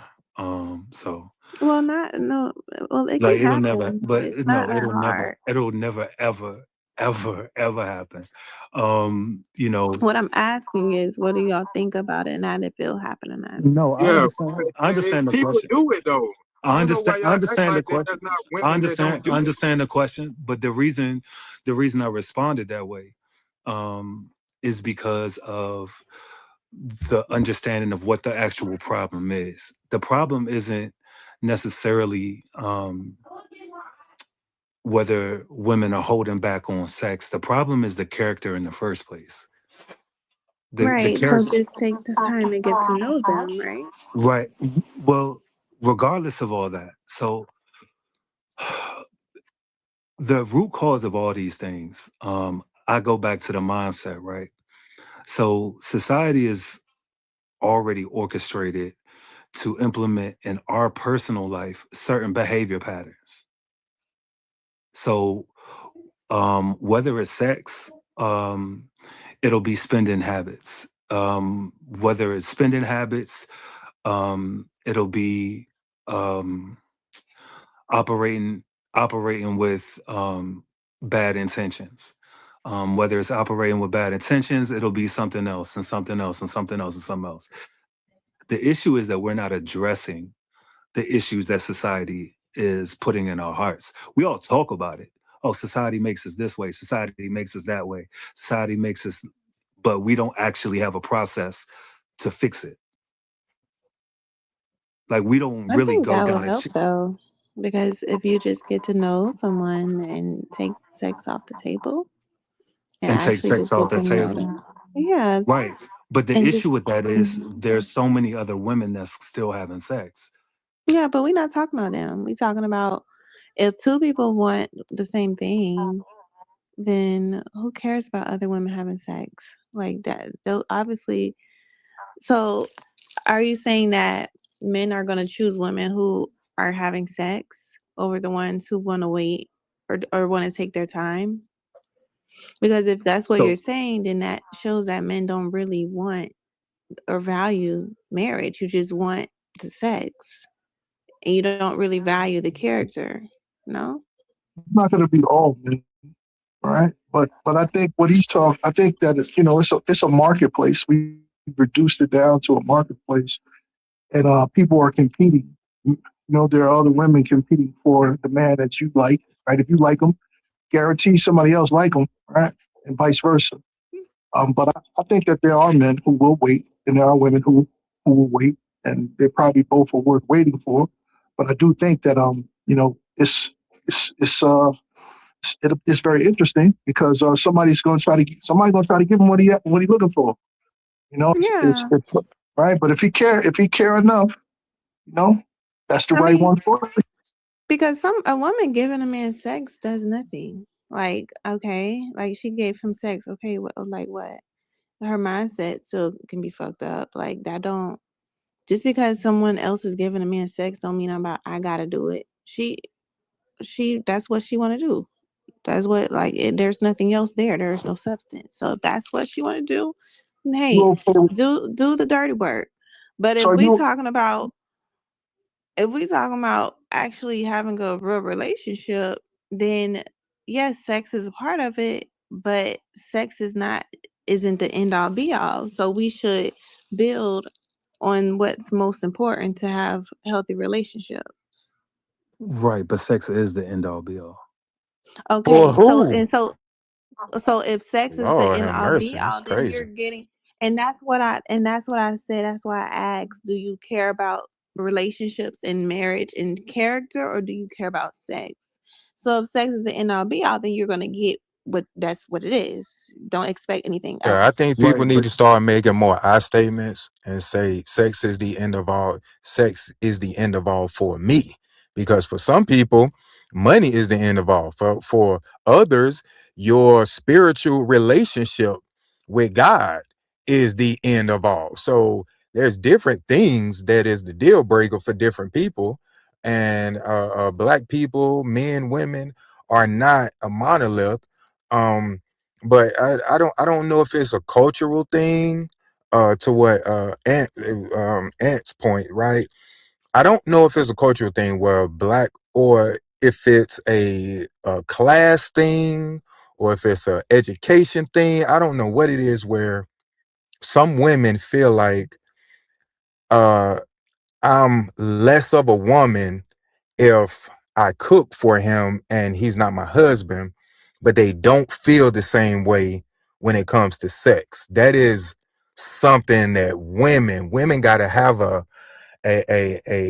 meeting. All of y'all got to get together, right? The women caucus meeting, and y'all got to really somebody need to take the minutes and y'all need to really discuss why do we feel that we're giving too much of ourselves by cooking the men that we're dealing with a meal, but we don't feel that we're doing too much by putting they whole penis in y'all mouth. Like Exactly. I don't understand that mindset, but the only thing that makes sense for me in that regard is that women want to have sex also, right?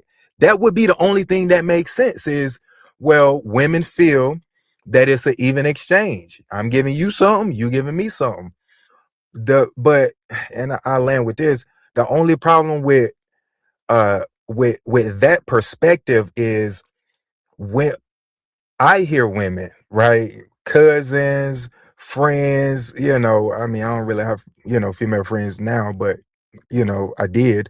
Um, they use the language of they're giving a man sex, right? I mean, okay, where he giving you peen.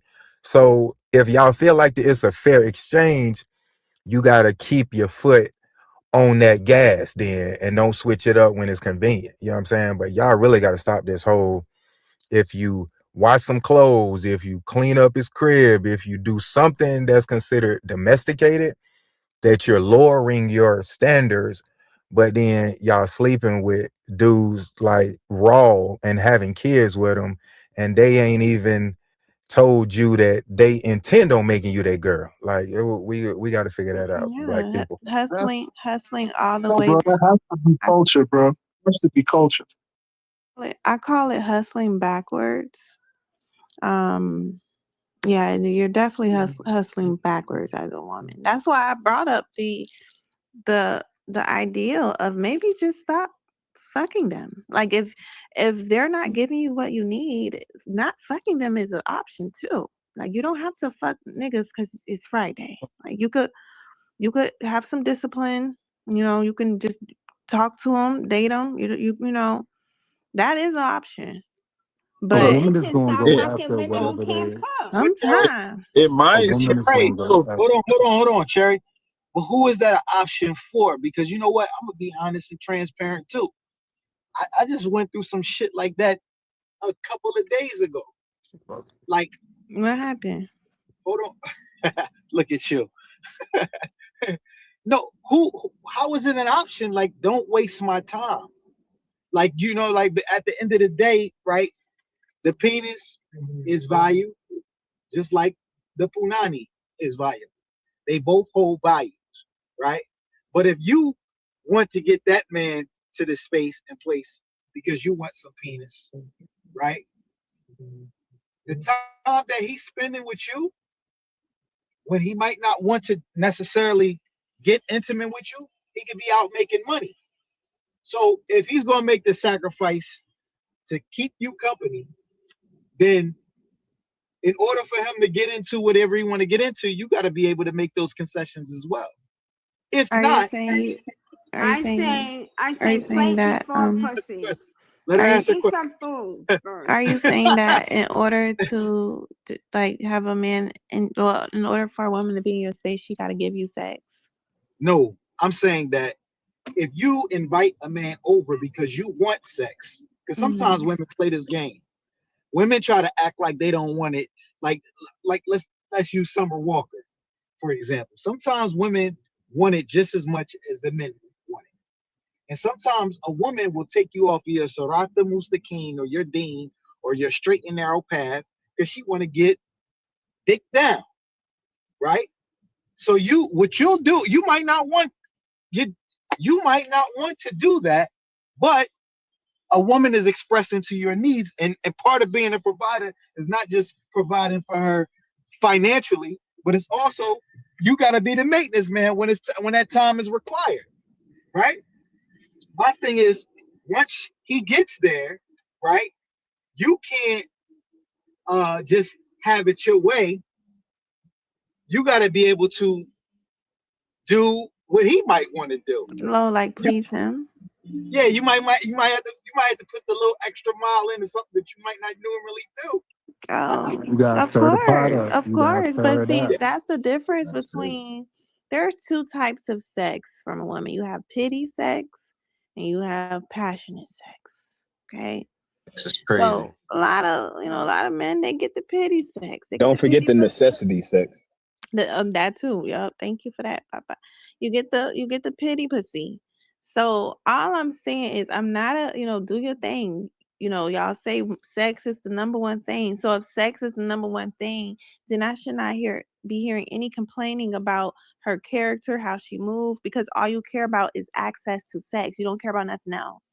Because that's No, what I'm but see, hearing in this this audience. and this is why I wanted to finish my statement before, just to jumped in there, because we have to understand what sex is. Like, like you wouldn't be here if it wasn't for sex. All right. So let's understand the sex in the total dynamic of what it is. Um when and we in a conscious space, but I'm just gonna assume that most of us know it's deeper than a physical act, right? Does anybody not know? Of course. Of Okay, course. all right, okay, all right. Absolutely. So the goal is to get a connection with somebody where that is the highest level of exchange, right? Like that's what we want. So let's not act like that's not the case, first off. And second of all, let's put some respect on it. But the respect isn't okay, well, I didn't smash 20 dudes, but I met you and I'm gonna stop smashing. Like that's not putting respect on it. No, I was Like, saying to take But your time to get to know people. Like right. I'm not saying sex is not needed. I'm saying instead of just sex, boom, boom, bam. Actually, since sex is such a sacred activity, it should not just be given out because No, I you're understand that, connected. but So that wasn't my that's where point. I'm coming from. I'm going Right, to but that look at wasn't the my point when I character. was speaking. Okay, so that's just all I'm. That's So just what I wanted because it just was I wasn't sounding. misunderstanding you, Cherry. Yeah, it I was wasn't just sounding misunderstanding you. like as if sex, regardless of character and anything else, is just the end all be all. But you clarified it. Well, see, that's I mean, it is the end all be all, but I didn't use those words. I want to Like speak on something that because and see this is and you know what? Go ahead, yeah, y'all. Go ahead. say- I'm not even You gonna make my keep point. You play. right. You're making You slow right. points. You're taking too yeah. long to make your point. What I keep what? getting interrupted, so that's the reason why. Yeah, let me get in there. Yeah, But what but I noticed though. but before I give the Yeah, mic up though, yeah, we're yeah, yeah. gonna TJ land, let him land. No problem. You know what I'm saying? I don't want anyone's submission to be stifled. In any way. So, CJ, lands your plane, and please allow him to land.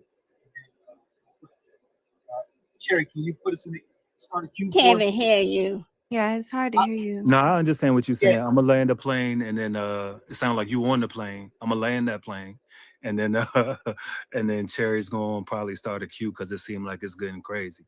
exactly, Yeah, exactly. on the I plane. got copy that, copy that, copy Okay. that.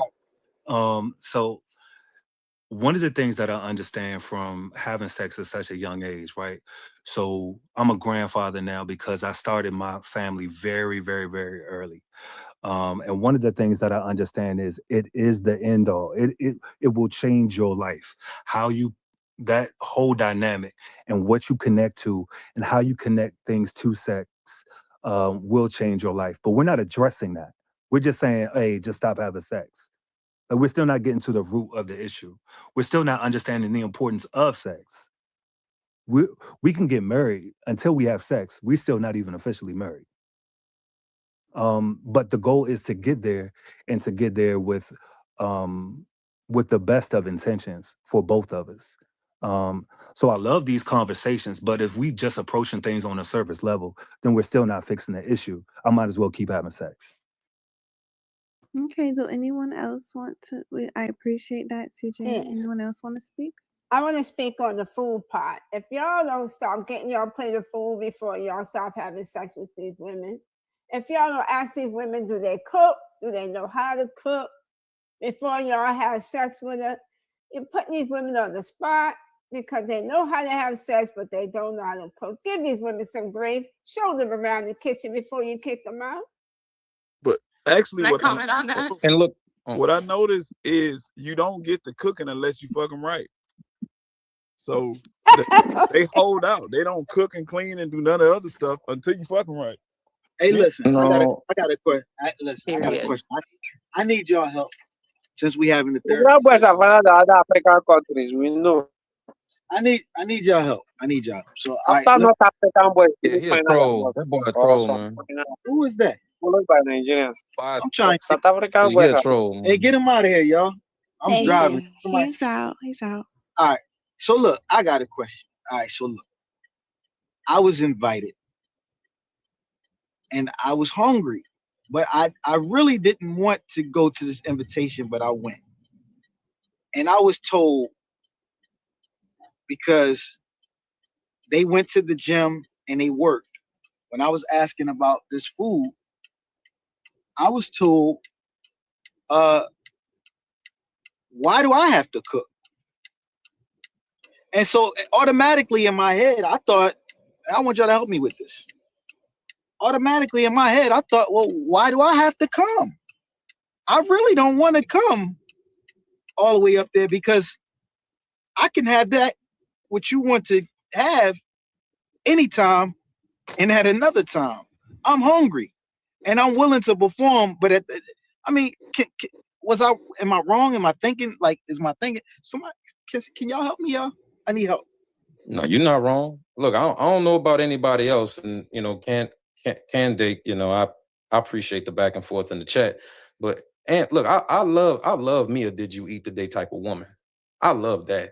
You know what I'm saying? I'm accustomed to a certain type of treatment from the feminine entity in my life. That if you're not a semblance of that with a little bit of sex appeal, then I'm not wasting my time with you. You know what I'm saying? Like I got one life to live. I'm not about to live my life not getting everything that I want out of life, especially romantically. You know what I'm saying? And I hope that you would have the same attitude. How you gonna live this one life and not get everything that you ever want out of a man romantically? You know what I'm saying? So absolutely, I am entitled. Yes, yes, I am entitled because I deserve to be. I deserve to be. If I'm coming like this, I expect you to come like this. This is what I want. Okay, this is what you want. Well, I fit that. Oh, you fit this? Let's make it happen. Ooh, I like that. Let's make it happen. Like I don't see what the big deal is. And Delphine, you absolutely right. And that we shouldn't put these women on the spot, right? I date a little look, ever since that experience, I date differently now. I vet differently now. Look, if you ain't got I call it a wife portfolio. I don't want to see pictures of your lingerie. Man, what you know how to fix a pot of beans over there? Like what's going on? Like what What what, what I'm type of talking about. like what type of um qualities do you have? Like if I look at you, like I literally have like when I talk to women out to and I'm and we vetting and stuff and we quote unquote dating and getting to know each other. I literally this is one question that go off in my mind every single time. I ask myself, if I were to have a daughter, would I want her to be like you? And if that answer's no, I'm wasting my time. So I, And I love. was I tripping? Was I tripping or not? And No, was I, you wasn't tripping. No, not at all right, all. Not at all. Because thank you. look, we have standards too. But I mean, it just seems like a lot of men, you know what I'm saying? They just, for some reason, they just afraid to just lay down their standards. Hey, look, I understand this is how I need to come, but hey, look, I gotta like you too, you know. This ain't just no one way thing. I gotta like you too. I gotta wake up and be happy with what I'm waking up with for the rest of my life as well. Like all this one way stuff gotta go, man. Oh. I love that for real. Don't y'all think that the reason that most women feel that way, that they can just show up any kind of way, is because most men will accept a woman any kind of way as long as he can have access to her? Yeah. Uh-huh. All And they that's care about, terrible. all they care about is sex. No, they don't care about nothing else. How you coming? Just I want to fuck. And then until you so attached and you don't like how this person talk to you, how they talk to y'all kids, how they move in the world. But I mean, the only thing, your only prerequisite was how easy is she? So see, I think that that's a problem. And I've heard Aunt tell this story before. It's still funny.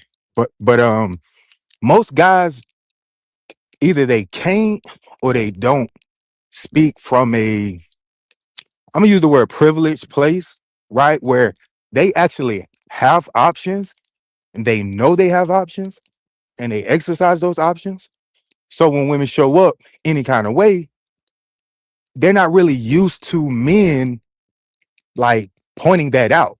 You know what I'm saying? And saying, you have to do something for me outside of just sex. And they be throwing women all off. They don't even know how to show up with those kind of men. That's what I was saying earlier. Like some women don't be knowing how to like. They only value is sex. Like they don't have nothing outside of that. Sex and money. Like, and so when you get with men who got money, then it's like, oh my God, what do I do now?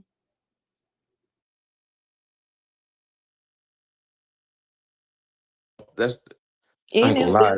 they'll deal That with oh my bad. that sound like a mother issue or a father issue. I can't pinpoint which one, but that's definitely a parental issue. Yeah, or they'll deal with men who are like lower than them in like the financial sense, because then it's like, nigga, you can't do better than me. Like, please, I'm gonna give my sex and give my money and you gonna hush type vibes.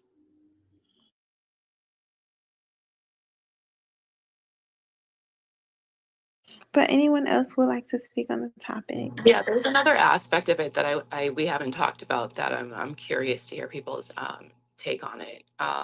And so that deals with education. So I remember I was reading this the statistic, and it was saying because people have had this conversation around race and dating outside of your race, and I saw that the stats said that Black women were actually increasingly married to Black men at a much higher rate, and that because they're college educated, they're more likely to be um, in a stable marriage.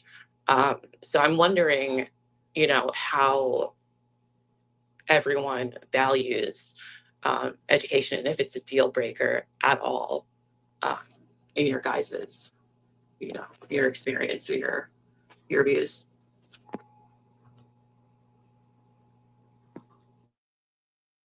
Is that a question for the men, Jackie? It's for everybody. It's for both men and women. Oh. Oh yeah, I value education. Absolutely. I like nerds. I like have intellectual conversations. I like education. Very important. Yeah, I value oh, peace everybody, by the way. I just popped back in the room.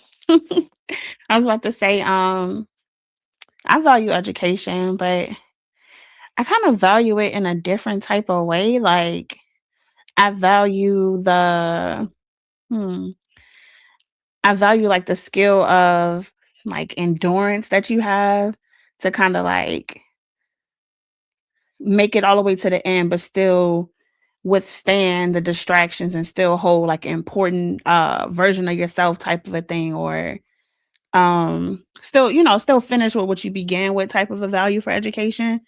But for the most part, it's like the qualities and attributes that you have while you go through that, because even if it's not necessarily like a school education thing that I'm valuing, I value the education of experience itself too. I love that. Yeah. I Yeah, agree with that that's for nice. sure. Bless. That's nice. Peace, Papa. What's up, kid? Yeah, because What's up, people Boo Bear? What's going on, Bless? What's up, King CJ? Yeah, you already know. that's true though, Bliss, because people who go through that education, they do you develop certain skill sets. Just Mhm. your personal development. I think Jester, did you want to say something? Yeah, I thought everybody had a degree these days. My wife, she got a degree. My daughter's mom, she got a degree. I can't remember a woman that I was in a serious interaction with and she didn't have a degree. So kind of baffles me that we would think that. I thought it was like a prerequisite for you modern people. You know what I'm saying? Mhm. But Yeah. even past that, like the sister said, it's about application, right?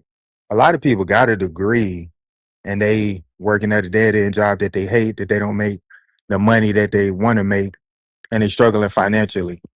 Okay, you got a degree, you got 2 degrees, you got a master's, and that's still your life. So what at that point? I mean, what good is your degree? I mean, you got the experience from college. Some people get a degree online, but still, what good is a degree if you want really producing something in life? So I think that's different than just quote unquote being educated. Yeah, Yeah, because it I kind of totally goes The back agree to with education the you. whole part of thing it. about it being like, it really got to be something that's in you, not on you. You know what I'm saying? Like, you can go get your little Wake it certificate up. and paint it on you, but what's really in you, that's what's exuding through your experience of educating yourself. Yeah, Yeah, I love what no, you said because of my course. fault. My fault. Go ahead, Jackie. I'm gonna No, go go after ahead, go you, ahead. bro. Um, the other thing about it is, what is your degree in? Like, what is your master's in? If your master's isn't in public speaking, then probably don't have public speaking skills, right? If your master's ain't in integrity, you don't. That doesn't mean because you have a master's degree, you ultimately also have integrity. It doesn't mean you have communication skills. It doesn't mean that you have the ability to regulate your emotions. So, having a degree is applicable in the skills that you have the degree in. And then you still have to show your level of expertise in that. So, Yeah. it's still room for improvement. Oh, absolutely. And see, that's why I was going to say, and in general, not being specific, and I was vague about the type of education. I think, like for me personally, I'm always going to be a lifelong learner. So even someone just getting a certificate or just building knowledge, self-study, I think is important because there's so much knowledge out there. And if you're, just reading to read, you're not going to get much, but if you apply it, that's where it makes a difference. And I agree with what you said about, it doesn't mean that you have integrity. It doesn't, because that's not what it's for. It doesn't teach you those things. And I think that's kind of into the next thing I was going to talk about, which is mental health, because that's where you learn things like emotional regulation. And unfortunately, in the Black community, it's still stigmatized. It's getting better, but mental health is a huge component of relationships, and why they break down as well, because there's a lack of communication and honesty and all of that. So when it comes to certain qualities, that's more of self-improvement and being self-aware that plays a role in that. But statistically wise, the comment I was reading in the comment, it actually is showing stats that more college educated women are unstable. That's just the stats. I mean, I just work with it, but um, it's interesting. I think about 89% of people have a high school diploma, but those who have a degree, it's actually a lot lower than you think. It's about like 40%, I believe 38 to 40% of adults that have a bachelor's degree. Um, and I believe like 40% are women, 35 or 7 are men. And I think women earning about 60% of master's degrees, nearly, yeah, and about 60% of bachelors. But I found it very interesting that that Black woman had, better luck in a stable marriage if they were college educated. And I'm not quite sure why, but again, it could have to do with just the whole aspect of the economy is getting a lot worse. And so women are expected to put in work When she's for. done, can I say something real quick? Well, yeah, of course. I was just about to finish. So, but I kind of lost my train of thought. So go ahead. So I am out and about, and I just stopped at a Chinese restaurant to get some food for me and the girls because we're riding. We always manage to stop and get something to eat. tell me why this black guy, he was in there and started up a conversation with me. And then we got to talking and stuff, guys. So I learned that he is from California. He actually moved over to the state I'm in now. And he left his family, and he had 2 kids by a Mexican woman. Tell me why the Mexican woman told him that she loved him, but she's not in love with him, broke it off, and said that she wanted to be back with her with a Mexican man, and now she's married and back with a Mexican man. I said, what the hell? I said, so you mean to tell me she had kids by a black man for black money, and then now I'm back with a Mexican man? That's dirty. I'm telling y'all, it's some dirty women out here. That's all I had to say. Watch out, brothers, because it's bad out here, especially when y'all go to the other race. Ain't no way. I said, what, sir? He said, yep. She told me she wanted to go back and she wanted to be with a Mexican man. She didn't want him no more. Damn. I said, damn, that's cold blood. That's some cold ass shit.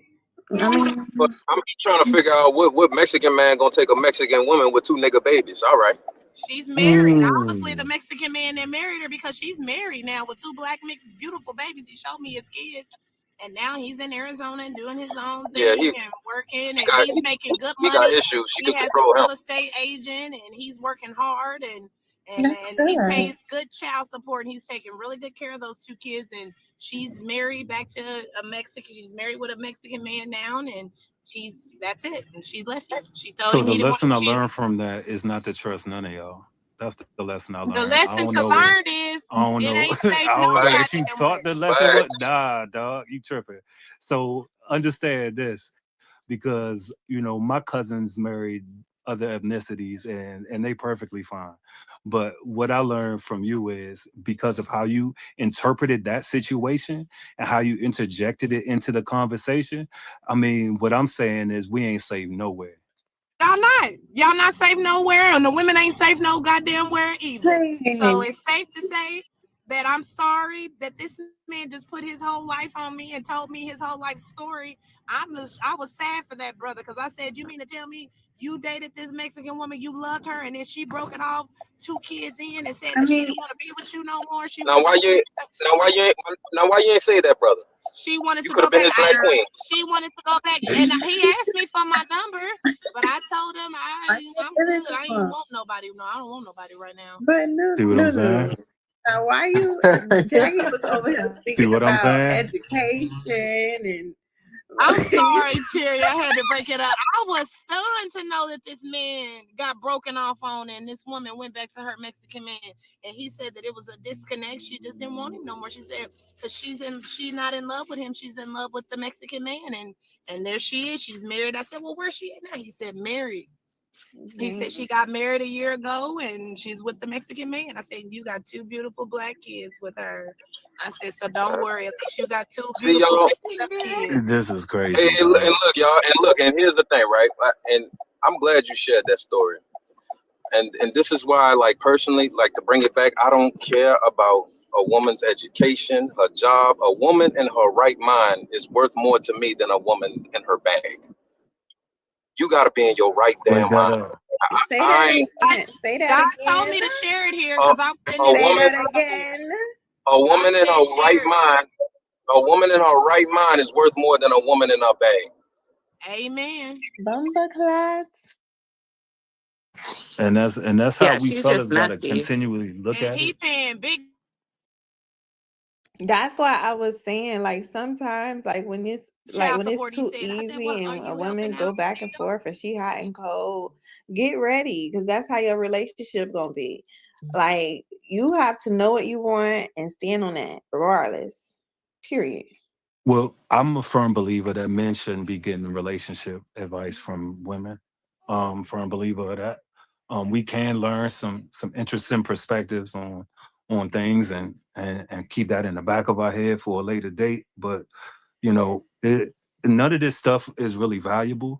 Like what the brother just said, it was extremely valuable compared to all the other advice that hit the floor. So, all right, get off me, bro. Get off me.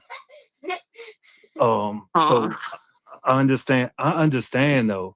Like I understand, but women can't even give good relationship advice to women generally. Shoot. And you think men are giving That's good what I advice? Come on. I think Absolutely. Absolutely. Don't take the no. bait, ladies. Oh my gosh. I mean, yeah, just let them go. But Jackie, I want to go back to what you're talking about the education. Thank you, Blissful, for reminding us to stay in our clean energy. I think the reason why the educated women do better in marriage is because they're not in survival mode, and their That makes nervous sense. system, yeah, their nervous system is more relaxed, I would hope. And so now they can pick, they're not picking from lack, they're picking from like vision and purpose and, desire. And they probably have the time to work on other traits, like King was saying, like communication and all of those traits. That would be a reason I would think that they would make better wives. Yeah, I can see that, especially if they're in counseling, couples counseling and things like that, because you learn to be more open-minded and put more work into your marriage, your relationship. But I definitely agree with being out of not being in lack and being a lot more settled and feeling safer. So and the story that woman just told kind of goes back to what I was trying to say about um, women who feel that they deserve more and higher, make their standards a lot higher, or sometimes unreasonable. And I I disagreed earlier because and I looked this up. It confirmed that it's not that women feel they don't deserve these relationships. It's actually shown statistically that they do prefer to be in those relationships with the provider. Um, I think it's the pool of options, the pool of men who meet the provider is shrinking due to the shifts in the labor market. And um, when women can't find a man that provides, they can adopt. There's like that, well, they don't want or deserve one anyway. But I don't. I think that's kind of a more of a myth or a cop out, than actual reality. Um, I think that it just has to do with the pool shift, like But the you think amount. it's really that, like, there's no providers around? Like, No, I didn't say that there was no providers. I'm saying that there's because like the I be pool is seeing, shrinking. Like I be statistically, seeing them. I be seeing them. Like, I'm they be just telling you ready. statistically. You can see them, Okay. but I'm just saying 'Cause physically, they it's be Can just I what speak it when y'all providing. done? is. Can I speak when y'all done? Yes, you can. Oh, thank you. I don't think it's a pool of providers that's shrinking. I think it's a pool of understanding that's shrinking. Like with the increase of knowledge, everybody thinks what they think is correct, and they're so fucking wrong. So I think that like that's the major issue. Men think they understand and know what it means to be a husband, and women think they understand what it means to be a wife, and they wrong this shit. Yeah, Like I know what you're before you get into the provider and the rules and everything else like that, there's one very, very common instruction: service. And everybody looking to receive rather than to give is signing up for a commitment of disaster. Absolutely, I agree. Like, ask the average person, right? The average person, how good are you keeping your word? The average person will look you in the face and lie. A marriage is a promise, it's a covenant, it's a commitment. But with divorce lingering, right? They treat marriage like a glorified boyfriend girlfriend relationship. Marriage is supposed to be forever. We locked in, thick and thin. Whatever comes our way, we rocking out. You know what happened? The first person that's unhappy, usually the women. Let's call a spade a spade. It's game over. So when women say like there's a shortage of what it is that they're looking for, what they're really saying is there's a shortage of their comprehension and understanding. Yeah. And in return, you're breeding worse off men. Men don't want to commit to something they can't commit back. Keep it a buck. I A think man both not need going to to tell you that commit. they're afraid. They're not going to tell you that they're afraid, but they are afraid. Go ahead, it's a dialogue. I'm Afraid listening. of what though? Afraid of the failure because my body, my choice, when we're supposed to be operating as one, if you constantly have somebody who's operating singular, right? You have no power over the outcome. The man might not want to leave. He might have fucked up or she might have fucked up or whatever the case may be. All right, babe, let's work it out. Women are quitters. I've seen it on Clubhouse in the real world time and time again. If especially Who's when it comes leaving to a their kids the generation, most though? hold Like, on, hold on. Especially when it comes to a generation of women who don't love men or their position. You're saying who's raising the children primarily? I'm glad you brought that up. The women are, right? So just because you're doing a no, I job said doesn't who mean is leaving? Leaving. who's leaving the children. Right. Like not providing up to their roles. There's a large Women, number of men women. that are leaving these relationships and not taking care of their That's children. not Okay, true at all. That's hold that's on, that's really not true. That hold you on. don't you have no statistic to prove that. And I would hope that we aren't just negatively speaking on black men Hold Oh, on, I'm bro. without not. supporting That's any why I evidence. generalized. I'm talking about men, Okay. period. So that's still the generalization that would be detrimental to black men. We got to stop spreading these you know. I'm gonna say in totality, right? There's two things at play that draws this narrative. Number one, we don't talk about or we don't talk enough about the women who don't know who the child belongs to. We don't talk about that enough. So a man can't be present if the woman doesn't know who the child belongs to. That's number one. Number two, for what it is that you're looking for, when you constantly fuck up and make a mistake, we got to stop pointing the finger somewhere else. Example, this man has no desire to be what you want him to be. He has no desire to be a husband. He has no desire to be a family man. That is not his aspirations, nor is it his dream. You give him a child anyway. We can say genderly, oh, the men are leaving the homes. The men aren't stepping up to the plate. And okay, okay. But let's also look at how the children are being raised after these mistakes are made. A lot of children are going to grandmom's house. A lot of children are staying in daycare well past 6, 7, 8 hours. And also, when the child does come home, the mother is neglecting her child. So just because the mother is seen with the child doesn't mean that she's raising the child. How do we know? 13 and 14-year-old young men are dying and going to jail at a high clip. Daddy not around, right? If we're going to run that narrative, the father isn't in the home. So the easy blame could be, well, it's because the dad ain't there. But you know what the even bigger blame could be? I laid down with that nigga. I didn't make sure that he was a family man. I didn't make sure that he valued marriage. I didn't make sure that I was outside of my whole phase.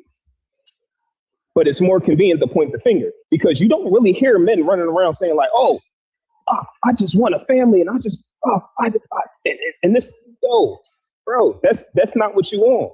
Most men will tell you straight up, yeah, I'm just trying to fuck. I'm just trying to fuck. Every now and then you'll have a fuck nigga trying to sound like he about family. Every once in a I'm while. But confused. You said like two different things in the same breath of. you gotta keep I'm up with me. I'm confused. shopping. I'm at the market. You gotta keep up, baby. Because in a way you're saying it's women's fault, but then in a way now you're saying, well, men will come to you and say that they don't want a family. So I'm confused. Ain't that the I'm reason why these all right. young Let me make teenage it plain. boys is dying out here because the Let me men make don't it plain. want their kids? Let me make Can it I plain, can I right? tap in Wouldn't real it be quick, on the Papa? I men got to you, get bro. out there in the streets and save their boys from dying from the hands of They another black don't man? These are some dangerous listen what I'm narratives, saying. man. Listen what I'm saying. You can't put the blame on a motherfucker who never gave a fuck to begin with. So Oh, I'm gonna okay. make I it feel you. plain. All right, all right, all right. I feel you now. I'm I'm in gonna it make it. now. I'm gonna make it plain.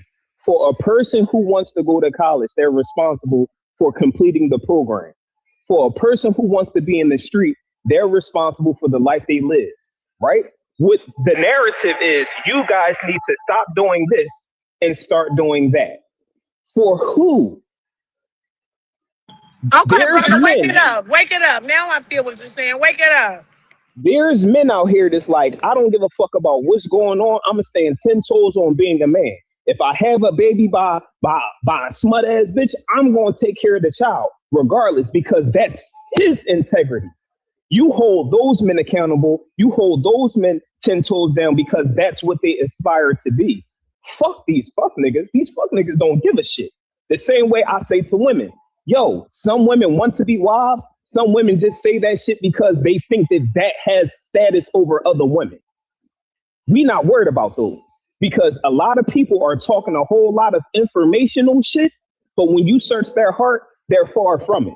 That's what I'm saying. Women got to stop laying down with the wrong niggas and stop saying, "Hey, you need to be a father." He never was going to be one of those. He was never gonna be one from the beginning. He was never Yes. going to be one of those. So we have to identify who gets access to our womb and who has access to our nutsack. It goes both ways. Because every time I hear a nigga talking about, oh, she don't let me see my kids and this and that, I cringe. Are you a man or a mouse? You bitch I ass nigga. cringe too because, not to cut you off, I cringe because my father raised me before he passed away. My mama used to always resort to me and my brother, oh, y'all Bobby's kids. Honey, when I tell you my daddy used to come in, he would be like, Bobby and Brittany, y'all get y'all shit and let's go. We would be scared because my mama had 6 kids. I'm the baby, and then my brother's over me. So my dad only had 2 kids, which was me and my brother.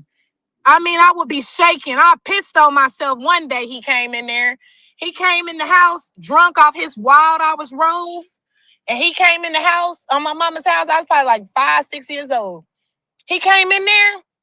He said, Judy, I'm coming to get my kids. And my mama said, Bobby, I ain't arguing with you today. That's what he said. As soon as I heard my mama say, Bobby, I ain't arguing with you today. I'm getting my stuff. I said, because this nigga ain't playing in my head. I'm thinking I say nigga, but now as I look back, daddy wasn't playing.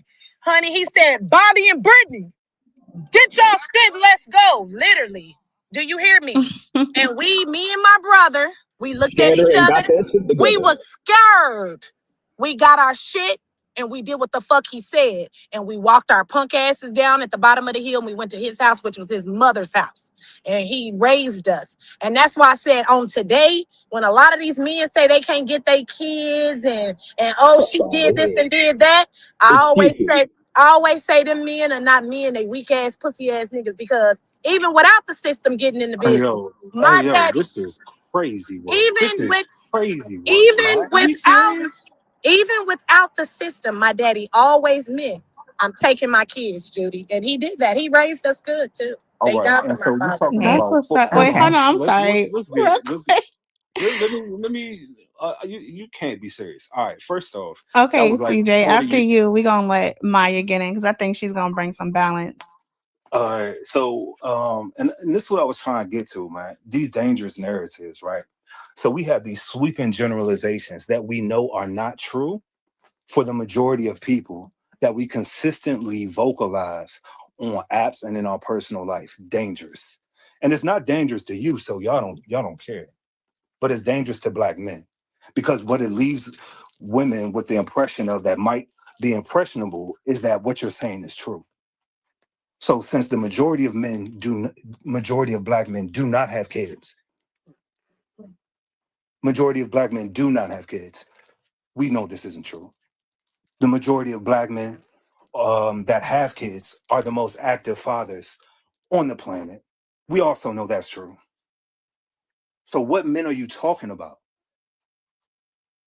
You can ask the brother because he was talking about it first when he No, basically I'm I'm stated I'm that he I'm don't, I'm, I'm just No, going he can straight ask to the me. room. I don't need to like really address nobody like because that. there's a But lot of men that because don't, that be saying, oh, I can't get my that kids has or I nothing can't to see do my with what I'm kids. saying. And when it comes to that point right there, there's too many men locked up right now behind assault charges, protective orders, that have tipped the scales in the courtroom when it even comes to visitation, when it comes to their rights. So what are you talking about?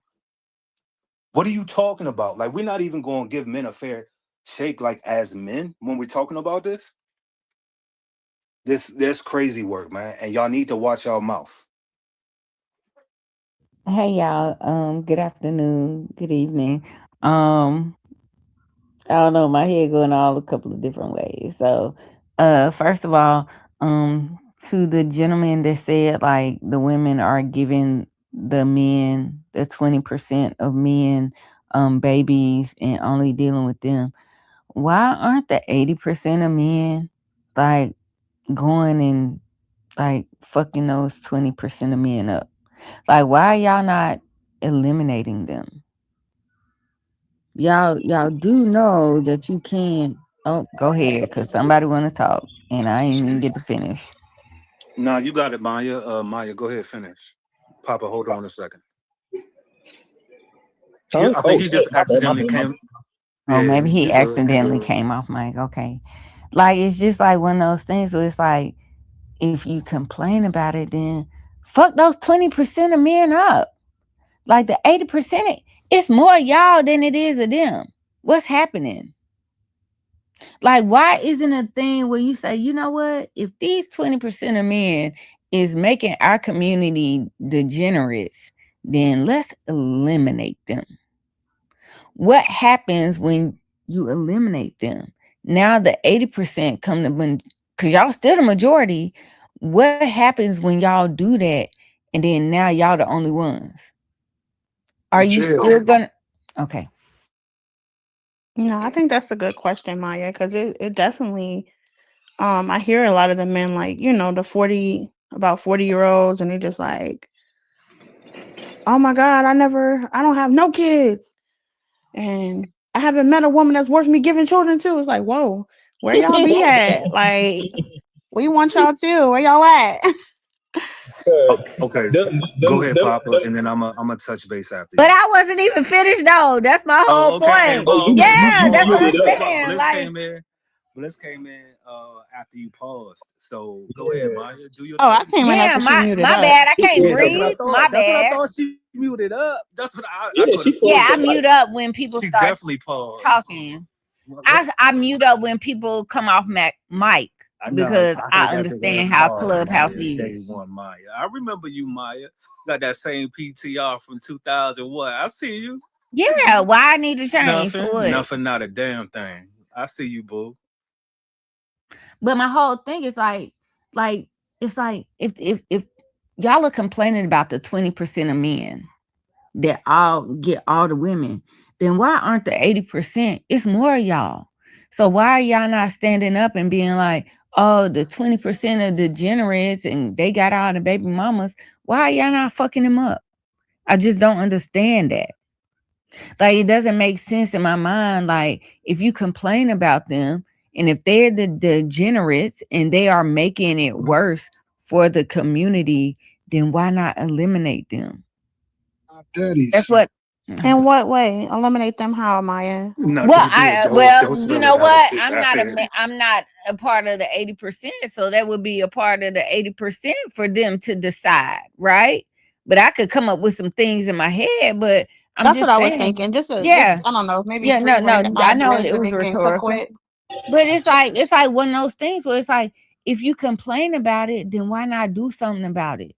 Well, If girl, if you they haven't done nothing thus far, I So think they you're need. Do you asking mean like us to mentorship? take Because I do think we need more mentors for younger kids, younger generations, people to take those roles. But that's a whole other topic, to be honest. I really wasn't talking about mentorship. I was talking about why y'all don't fuck them niggas up. I mean, if you yeah, kill like them. why the fuck don't y'all eliminate them? If Violence y'all is feel not so going threatened about the 20% of men that keep having babies by everybody else, then why the fuck ain't y'all getting rid of them? Why aren't the Okay, 80%? I Why can't aren't the answer to that. I'm 80%? not because Why aren't about the to violence do isn't the 80%? issue. Hello? Why aren't the Violence isn't going to 80%? help.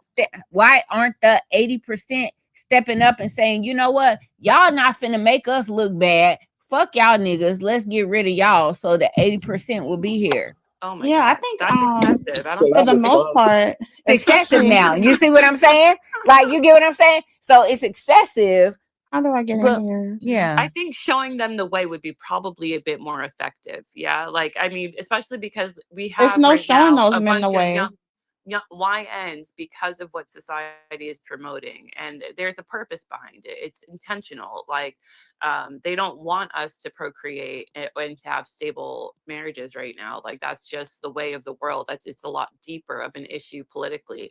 But you you can't just I don't think beating dudes up is going to really make a difference. I think that would make them act out more, to be honest. But I think who is having they? role Hold models. on, wait, hold on. Let me get in here real quick, y'all, because we kind of Yeah, talking about it like from afar. Like we I'm talking not about like younger generations. Yeah, we took because I'm well, older. I'm 33, so okay, Oh, go ahead, I'm child, a you Blessings. older. 33 year Okay, old well, black let me woman. tell you, when you So get to 45, let me tell you something. You looking down on these people, and you understand like, what is y'all doing?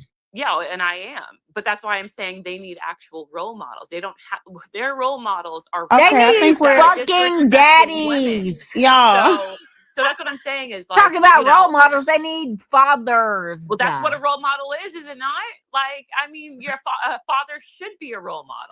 So So I'm saying in general, it is a systemic issue. Like where is a mind? beating people up. You think that that's really gonna solve shit? Like the fuck, I that's so ain't even talking ignorant. about beating people up. I said eliminate. Oh, okay, because that's You better. don't understand. Nah, Eliminate, Maya. annihilate. Nah. If there is an issue, look, they still George Zimmerman is still walking around. Is y'all cool? Hey, as a serial baby father, y'all talking about eliminating men because women like them? No, I'm talking about the 20% of yeah. That's what I'm Can trying I to Oh wait, can comment I to real aren't you the answer? quick, if y'all don't pedophile? mind. Hold Okay, never on. mind. Nope, I Hold can't on talk one to the So how do second. pedophile. we? Just real quick. I'm not How, even like I don't even talk that long, I Who's promise. a pedophile? But What? I just wanted to say The that Baghdaddy guy. I what the can't talk to the hell? pedophile. Yeah, I'm cool. Cap. But I'm a serial baby father. blissful, bro, let the blissful Wait a speak, minute, bro. what's going on in here? Are people kicking people down? God, Are people Bliss, leaving? What's No, happening? no, no. Everything's good. Everything's good. Everybody, hold Okay, on. I'm One blissful, trying mic. to bliss, still do Hold the on. One room, mic. and One but I'm mic. out Yeah, still with my you good, Nunu. family. Yeah. Nah, So you good, if some Nunu. I I'm got you. trying to okay, make I sure got y'all you. can hear me. I'm like, let me leave and come back because Nah, there's she no yeah, she way. good. She good. Nunu was ready to fight. She's like, hold on, what we let doing? the We ain't blissful doing speak. nobody. What we doing? All right, let's reset real quick, man. We in the team pack up, man. Y'all know what it is. One mic policies, man. This is a space where we can grow, we can learn, we can have the build that we can't have in other rooms because we're not being toxic. We're not intentionally trying to hurt anybody. We got a monk who runs the rooms on a normal basis. But Tiger, I'm not sure if y'all know who he is. The Tiger himself is the one who curates the room. So respect to them. Amon will be back in the building. Until then, Bliss, it's on you. I appreciate you, ladies. We're gonna give the feminine their space. All right, let's not jump and elbow and rough house so they can have that conversation. All right. Okay. Thank you, King CJ, because I'm like jumping in the ring, tussling for the mic. But Maya, please do come up because I was actually about to comment towards your question about why this big old huge bold 80% aren't, knocking down the little old weenie ass 20%. And I was gonna say, like, we were kind of speaking about it from afar as if we're not like really a part of it. I mean, yeah, we can speak about mentorship and things like that, but I thought we were talking about when it comes to like us choosing men and women, so not necessarily from the mentorship level. So when I think about the hierarchy, like starting even in high school, going to college, and things like that, those 20% are not only looked at by the women, but they're looked up to by the 80% of the men. Like the 80% of the men be all bowing down and getting all giggly when those niggas be talking and showing extra, extra respect. So the women follow suit, like, oh, snap, okay. That's the big dog in the room. So they kind of like follow suit. And from my perspective, they follow suit like that until they get to a certain age. And then at that certain age, when the respect lines are blurred, Now it's like, oh, y'all been looking in that direction the whole time, and I've been right here. No, you were kind of bowing down, looking in that direction too. So we kind of follow suit in that way. So that's my perspective as to the whys. Yeah, but as a man who got a couple babies, I just like to say, I think you can't get mad. The women are picking their baby daddies, right? So knocking off the men that they picking is just crazy. Either and the men who are fortunate enough to get the women are just adapting to what the women like. Like, and the other men just can't adapt or can't keep up, or just physically or genetically just can't become what the women like. But the men who can become what the women like will become what the women like. Men are doing it for the women. So to knock the men off for getting the women is crazy. Just change the women mind. I mean, It if you can't, also, but it also, Right, they like the tall niggas right. with money Why? and a big dick. Like, so those are niggas gonna get all the women. So why you mad? That's what so they it, like. Right. it also goes into women can't think for themselves, because if you're asking me to clean up a mess that you made, then how will you learn? I mean, seriously. I mean, we also live in a civilized, country, right? So if I murder a man that's a degenerate, even though I did the community a service, now I'm arrested. So that's one good man off the board, one fuck nigga off the board, and so on and so forth. So like that logic is like very um flawed in a lot of different ways, and kind of like Baghdaddy was saying, and y'all know I don't really bang with his philosophies, but it's actually valid. You chose that man, so how are you putting the burden of correcting your mistake on men? Well, I Like, mean, I don't know, kid. In a way, that philosophy probably would work if it continued on. If it's only 20% of them and 80% of y'all, I mean, but they'll hold be on, but, wiped but out hold on. before y'all wiped out. I mean, They'll I be mean, wiped out. They'll be wiped out if y'all stop having. If literally, yeah, literally, if you don't have children with them, they're wiped out right then and there. Like all you got to do is but not have kids with them, and it's over. 100% complete. It's over. It's done. yeah, because I was gonna say, like, to Merck's point, you know how easy it is to make the right choice of a man versus a wrong one. You have all of these examples of what a bad fucking man is, and yet and still you will say, I was duped, I was manipulated, I was tricked, and the truth is, you were, because you weren't smart enough, little rabbit. So next time, be smarter. 18 contraceptions, right? 18 different ones, and yet and still you don't know how to not let a nigga fuck you and come inside of your vagina? My body, my choice. My body, my choice. My body, my choice. Keep that same energy. Your body, you chose to do what the fuck you wanted to for it, so you gotta stand on it. Don't give your child to grandmom. Don't give it to Auntie TT. Raise your fucking children and tell them the truth. Stop lying to your children. Your daddy wasn't shit, and your daddy is this, that, and the third. Say first and foremost, mommy should have did better. That's why I told my fucking son, yo, son, like, yeah, I mean, I ain't make the best decision to choose picking your mom, bro. But it's me and you. Your children really would admire that fucking honesty. But when you live in a country where all of your mistakes has an excuse for it, oh, I had a baby, abortion. Oh, I'm pregnant, child support, and the list goes on and on. I married this nigga, but now I'm not happy anymore. Divorce, fucking alimony. There's always a fucking benefit for your mistake. So you will never learn how to be accountable because it's always given, it's all right.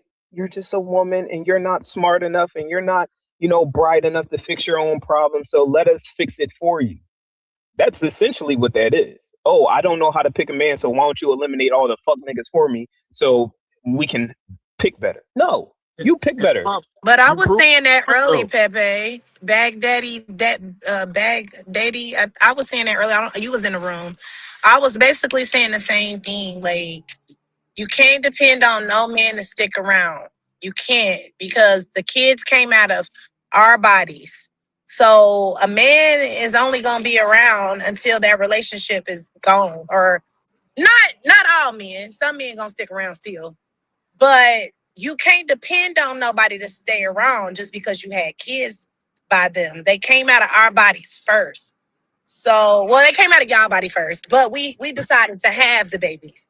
So at the end of the day, it's messed up, but some women gotta know how to be okay with whatever happens later on after you conceive that child. And that's what I was. I was okay with that. Like when I got pregnant, I told myself, I said, self, no, he ain't gotta stick around. It's a possibility. He might stay around for a while, but then he might go. And I told myself, I said, self, but that's okay. If he decide to go, I got God and I got my team that God gave me. I got my helpers in life. Exactly. So you got to be okay with that. And a lot of women don't be okay with that. They crash out. They don't protect the kids. They blame the men for why their lives are where they at, and they don't take accountability. And I'm just one of those women that was like, shit, with or without a man, I'm going to be happy. I got my 3 kids by one man, I didn't hop around and I'm not judging nobody to do. But I thank God every day for the 3 kids I got on this journey. And it's And just a that's lot Big of Mama women. status. A lot of women are not happy with that. That's why a lot of these teenage boys are dying because the moms don't care. The moms get to a point where they say they tired and they let they 15, 16-year-old boys run the streets. And I hate that because us as mothers, we supposed to be the protectors. Like I'm a protector. I'm crazy. Like I'm cuckoo for Cocoa Puff, especially when it comes down to my 16 that's about to be 17-year-old. She be like, Mama, I'm going. Can I go to the movies tonight? I be like, I don't care. I'm sitting outside. My son, he be like, Mom, he really stay in his room. But if he decide to go, I'd be like, you trying to go to that little party and little friends? I'm gonna sit my ass outside. We have to learn how to be protectors and not be women that just sit on our backs and allow our kids to just go out there. I see Facts. kids that are 10 and 11, they're walking with backpacks on, and it's like, these are 4th and 3rd graders. Where's the mothers or where's the fathers? And I get Facts. it, a lot of mothers be like, well, oh, what about the fathers? But like Pepe said, the fathers didn't want no accountability or responsibility from the jump. They didn't want it. So how are we going to blame some people that never even wanted to be fathers from the beginning?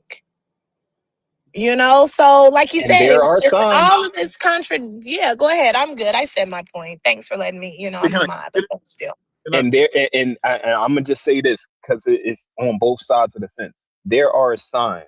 We choose to ignore them. That's on us. A man can try to manipulate your mind and talk all of this. Oh, I'm intelligent and I want a family and this, that, and the third. But watch his lifestyle. Watch the type of people he congregate with, and listen to how people respond, and talk about that man himself. If his friends is talking about, no, I don't really see Papa as a family man type of dude. So you mean to tell me in your delusional mind, everybody else is seeing something different than you? You gotta own that, sis. Same thing with the brothers. Oh, she got a whole bunch of male friends, and she go out every weekend, and she dressed like this, that, and the third. But no, not my bitch, cause we all know 1 or 2 homies is gonna tell these niggas, not my bitch. I don't know about y'all, but not my girl. And your girl, the main one going. So you know what most guys do? We do the same thing women do. All right, go ahead and let that nigga see for himself. But when the shit hit the ceiling and she bust your car windows out and she start acting crazy and she had your baby and she don't let you see that motherfucker, you can't come on Clubhouse talking about these bitches ain't shit. No, nigga, you stuck your dick in the wrong bitch and you knew you did.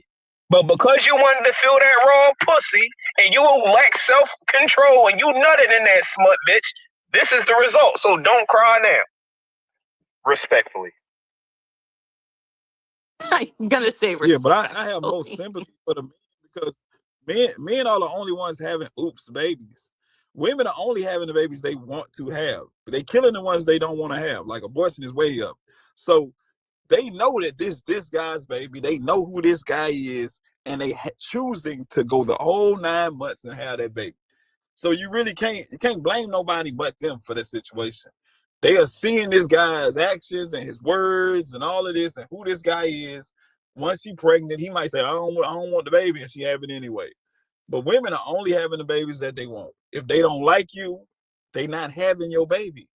So you can't blame the baby daddies because they are the most select men. They the men, the women want to have babies by. The women say, come in me, nut in me, get me pregnant. They say this to these men. Is They it safe to say, pregnant King, with that babies. women are only having babies by men to try to keep them? Is that what it is? Are you guys stating that women are trying to have babies to keep a nigga baby? Is that what it is? Not necessarily. Nunu, you Sometimes back they starting playing, trouble, Nunu? they want the baby. Nunu, is you back starting trouble, Nunu? They You know it, Amon. Yes, you know how I am. I'm a troller slash realist. they might not want the nigga, but they want his baby. So you can't blame the nigga. Because that's the one they want. That's the one they letting go in them raw. That's the one there's nothing in them, and then they keeping the baby when they could have killed it. So it's you can't blame the men. The men are just the men that the women like, and just because 80% of the women like 20% of the men, you can't blame the men for that. You got to talk to the 80% of the women.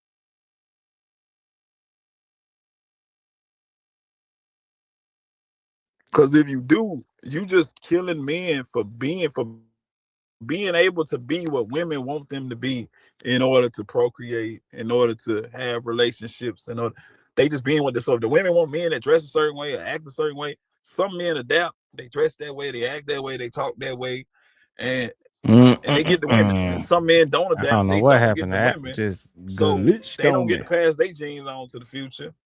And you think those men should get rid of the men because the women still not gonna like those men.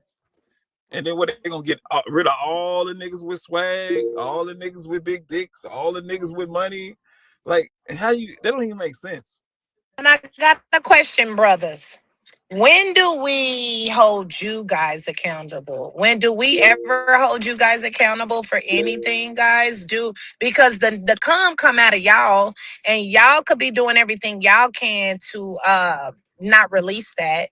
Like for real, because I know men today that they don't just come in anything. They don't want baby by anything, and they don't just come in anything. And they practice safe sex, and at one point, as you guys being men, you guys are the leaders, and leaders take accountability first and foremost. I've been a leader before. I'm a leader at my job. So if something goes wrong, I have to take accountability. It's my fault if the people under me are not doing what they're supposed to do, because all the smoke comes back to me as a leader. So when is it safe to say that when is it safe for you guys to take accountability for some of this stuff? Because even though the baby comes out and the baby's here, don't you guys care enough to protect the men? Like I told you, I was that scared little girl when my daddy used to come over to the house. I'm scared as shit. And I'm still scared to this day. My daddy's gone, honey, dead and gone. And I'm a 40-year-old woman, baby. And if my daddy show up, I'm going to feel like that little girl again. Like, oh, daddy, what are you doing? Are you here to cause problems? But what it was he scared me so much to where I don't even play in the streets. That's all my daddy wanted me and my brother to realize. He used to tell us, you think these motherfucking streets is something to play on? He used to say, you think life is a joke? I mean, he was something scary. And still to this day, I don't play around in the streets. I don't. I go to work, I go home. Every once in a while, I move. I might go somewhere, a little social hall. But I don't play around out here in these streets. So when is it safe to say that you guys can take accountability for some of this stuff too, The fellas? crazy thing So is, we've can I been taking respond, accountability. Papa? Yeah, go Oh, ahead, go ahead, bro. go ahead. Go ahead. You got it. Okay, so I appreciate that, Nunu, and this is the nuance that I really, really, really want to share, and I really want to express this. Um, this is the exact statement that you made. The reason that that's valuable is the intentional reason that women are removing that from their children's life. Do you understand? It's not an accident that women are removing men from their children's life, whether it's through the system, whether it's through their behavior, like whether it's through just whatever. They're trying to make sure that the children are vulnerable. They use the children as a form of attack on the man because they know hurting the child hurts him, right? So it's not that men are incapable of seeing this. This is why we know we're so important. But this is the exact same thing that women are intentionally, and not just the children's moms, but the grandmothers are intentionally removing the men from the homes. Go ahead. I just wanted to say that. All right. So, but what I'm saying is when do you guys? I know I hear what you're saying. Don't think that I don't. But what I'm saying is, what do you guys take accountability for? Do you guys take accountability for any of that though? Like Yeah. anything? Like, what Yes. about the Yes. women that are shaking their ass and doing the shit that they're doing on social media? Do you guys feel like that some of that attention that they're wanting, because they're trying to seek attention? Do you accountability for anything? Because you know, like, okay, one day No, I had not this at dude. And you all. asking Not Listen, at one all. day, random listen, guys listen, Go listen, too that listen. far, Can I dude. You answer go. this Listen, You Hold on, go let her far, finish. listen, dude. Let her listen, finish. listen. Thank you. One day I had the dude ask me, he said, if you was a man for one day, what would you do? I laughed my ass off. He said, if you was, I said, shit, I'd be having my head out the window trying to holler at as many females as I could. So what I'm saying is women wants to be like men. Not all women, but a lot of women are trying to be like you guys. Do you guys feel that? Do you guys see it? How women are going Absolutely. around, they're actually being gay. They think they can be more, they think they can be like you guys. They don't want to allow you guys to lead. They think they can lead a family. They think they can go open up their legs to any and anybody. They want to be controlling over the situation. Is it safe to say that women are trying to be like you guys? Absolutely. So what do we do here? There's a problem here. Because if the women are trying to be I, like you guys and you guys are supposed to be in walking in some kind of image, we want to be like you guys. So in order That's for that us part. to be like you guys, hey, and no. stay in our femininity, you guys have to show us something to look up to. You Excuse guys me, are the man. That's not how leaders. that You Go throwing works. ahead, too That's much not You, how Papa. out that Let there. but works. Hold Can you, I on. get Hold in on. there? Let I her. have to That's not how disagree. I that think works. you that Can I guys get are in the there, leaders, please? though, of Oh my this. God. That's not Hold how on, no, that no. yeah, works. I Let's Can I think get let's in let's women start a queue. are Let's start a leaders queue real quick. and have always been leaders. Let's start a queue real quick, We gonna Jackie. Let's start a start a queue queue. real Let the quick. men go first, Yeah, yeah, Jackie. yeah. Hold Let's on. let's Can let I? now Because it was for them. So I let hold on. I want to diabolical. hear from them, Let's switch it Jackie. up. Let's switch it up. Let's switch it up. Let's do diabolical. Then Sue just got to the Because stage. I'm What up, trying to Sue? wake it up. Let me Yeah, know. let's wake it up. Let's wake it Let's up. we waking it up. Ping up and let's wake it Look, up. Diabolical, then Sue, then Papa, then Jackie. And if any other fellas want to give the mic to the feminine, then by all means. But let's go by that order real quick, and see if we can get some structure to this because you done woke it up. Yeah, I don't think anything has been woken up. I think it's easy to ask a bunch of random people who they're going to take accountability, who they're going to hold accountable. And people normally do that when they don't have real solutions. The only person you can ever hold accountable is yourself and how you live your life. There ain't no group of men out there that I can walk up to and hold accountable. I think the people that are living life reckless are over there mixing and mingling with the people that are holding life reckless. I used to be out there in them streets, and one thing I never complained about was hoes. I loved hoes. Never complained about them, never judged them, never called them names, was never mean to them because that's the life that I was living. And now that I don't live that life anymore, I don't look back on those people and judge them and say, oh, I'm going to hold them accountable. No, everyone has a right to live their life the way that they want to. Another thing is with women trying to be men. Ain't no women trying to be men. That's crazy. Can't no woman be no man. Even like you said, if a woman is a lesbian, what does that have to do with being a man? That just lets me know that women don't even know what a man is. You just look at other women doing random things or living a life that you don't agree with, and you say, "Well, they're trying to be men." How? And if you do hold that frame of thought, you just said you're a leader at your job. Is that you trying to be a man? And if that's something that you're against, then maybe you should quit your job. I don't I see just women. feel like I don't see men. women trying to be Well, men. I hear a lot of men accusing It's women. Sue. It's on Sue. I just feel like you asked me a question, so I just want to kind of ease this in before you guys finish the queue. But I hear a lot of men blaming women for like teenage boys being killed. I hear a lot of men blaming women for a lot of things. And I'm just saying, I need men to stop doing that and hold, like you said, Diabolical. Everybody needs to hold themselves to their individual accountability. Like Michael Jackson said, everybody need to look at their own self in the mirror. I don't, as a leader, I'm not going to blame my VCs because I'm over them, or I'm not going to blame the people that are under me if shit fuck up. If my boss come to me and say, hey, this is what's going on the floor, it's gonna be my fault. It trickles down to me. So I just want everybody to take accountability too and stop blaming. And you even said that out of your words, out of your mouth, Diabolical, that you ain't gonna blame or judge nobody for living the life that they want to live. But you hear a bunch of men that are so-called leaders that want to lead blaming women for everything.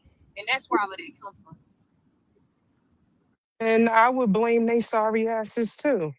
For the simple fact that we got a lot of fellas telling us what it is that they want and what they're looking for in a woman in a woman, and we choose to go the opposite way.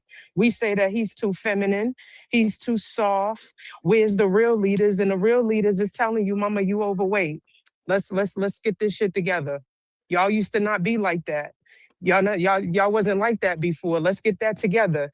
Mama, listen to what I'm trying to tell you. This is what I'm trying to show you. Oh, well, I've been doing this all my life and I've been doing this for 20 something years by myself. I don't got to listen to you. We hear them telling us or attempting to lead, but we so much, and this is where I disagree with Diabolical, we so much trying to be like a man because we've been doing it for so fucking long that we don't know how to sit back and let him lead and let him do what he got to do. You know what I'm saying? So who do we blame for that? We blame them for doing their best and trying to get us on program and trying to get us to, be on a timing, or do we blame ourselves because we continue this pattern of I'd rather be alone or I'd rather do it by myself or whatever. It's like how I see it, it's like they're damned if they do and damned if they don't. And honestly, the more I listen on this app, because I've been here since the beginning, 6 years, and I've seen the transition and I've grown on an individual scale.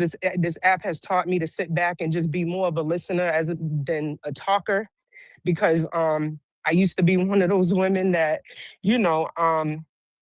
let's just put it like this. I used to be one of those women that didn't really care about or value what my brothers had to say. Let's put it like that. I didn't care. You know what I'm saying? When you grow up with a single mother trying to figure it out with a daughter, you start picking up certain behaviors, right? Because you don't see that balance, right? You don't see that male figure in the household all like that. But when I sat back and I listened to my ladies on this app, and I sat back and I listened to my brothers on this app, I found that I align more with my brothers than I do my sisters. And so, no, I'm not a girl's girl because I don't co-sign fuck shit. So at the end of the day, ladies, we are the ones that are in control of who enters us. Not only are we in control of who enters us, we are in control of who enters us what? Raw. You're in control of that. You can sit up here and try to spin that shit on him all day long, but at the end of the day, two adults When you play with sex, the joke is on the offspring, but it bounces back at the mother because at the end of the day, you control who goes in you. You control that, not him. You, your body, your choice, right? Oh, I. So let's hold on to that. Let's hold on to that when it gets to that point. Okay. Let's hold on to that when it gets to that point. Because at the end of the day, you allowed that raw meat to run up in you. You didn't tell him, oh no, nah, no glove, no love. You wanted to feel that raw thing on your walls too. So let's stop. We gonna have an honest conversation. Let's have an honest conversation. Well, Tsunami, I hate to tell you this, but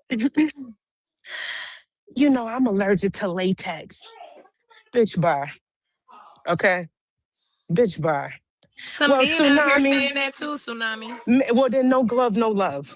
No glove. Hold on. Like no glove, no Hold love. on. Then it's I as guess you Y'all, simple don't. as that. They I guess say you don't need to be fucking microscopy. y'all. until you get married. Why? Then, They huh? say What is, they Why hold say y'all on, it's interrupting me? hold microscopy. on, My hold bad, on, Why hold y'all on. Tsunami. inter? Why y'all What is interrupting me? happening Yeah, Or it's right just his now? turn, and then Papa next. did I struck a What is nerve? I usually happening do right that. You ain't now? struck I no usually nerve. do You that. ain't Hold struck I a on. nerve. usually Let do. her cook. I Let usually her do. cook. I She usually cooking. do. She cooking Let on her all six cook. burners. All Man, Listen, six because of them wait, things. it's the truth. Like at the end of the day, it's the truth. We are the ones that control access to our womb. We control that. So to put that on somebody else, it's like, girl, you don't have no. So you mean to tell me in 2026, at my big ass age of 32, going on 33, I have no control over who goes in me? Then that means that we need to have a bigger Mhm. conversation. That means that I need to have a bigger conversation with something. Because what do you mean I don't have no control over who And goes in Sue, me? that's the problem. And that's the problem What do you right mean? there. Having to have minute conversations with grown ass adults. Like everybody is so smart, right? I'm gonna try to keep it plain. A wise man once said, once you come into the understanding of a thing, you're now responsible. Condoms, plan B, contracept, 18 fucking different contraceptions, right? There's no excuse. You were too lazy to do to take the necessary steps to prevent an outcome that is unfavorable to you. So because you were too lazy, you have to stand on it. And But they again, say those break, Papa. Those break. oh, Ugh. yeah, of course. Yeah. Yeah. Oh, boo-hoo. So fucking sorry for you. Yeah. Mm-hmm. Yup. Moving forward, right? Oh, the condom broke, et cetera, et cetera. Whatever excuse people like, because let's keep it a beam. We love a good victim. We love a good underdog and we love a good victim. And that's black folk. In total totality. So much so to the point where motherfuckers will argue that they have more trauma than you. As if it's supposed to be a badge of honor. Oh, nigga, you ain't been through shit. I used to eat roaches out of a bowl. You're just like, nigga, why the fuck? Like, I'm sorry. Like, our mentality, right, really needs to be studied how far gone how we got here. We literally were the masters of the planet. We go everywhere and we make shit better. We literally do. But now it's it's a phenomenon that just can't seem to be broken. If good men, leaders, like you said, are telling women, yo, slow down, don't do it like this, do it like this, and they say, fuck you, nigga, and you are letting me know you are conscious of information that's being given to you. So when I see you have a baby by a fuck nigga, I have to then hold you accountable and say, sis, I can't let you talk about that fuck nigga. He been a fuck nigga. You're the one who rejected all the sound information that came your way and you chose to go that way. We gotta stop blaming other people for our mistakes and our actions just to make us feel good.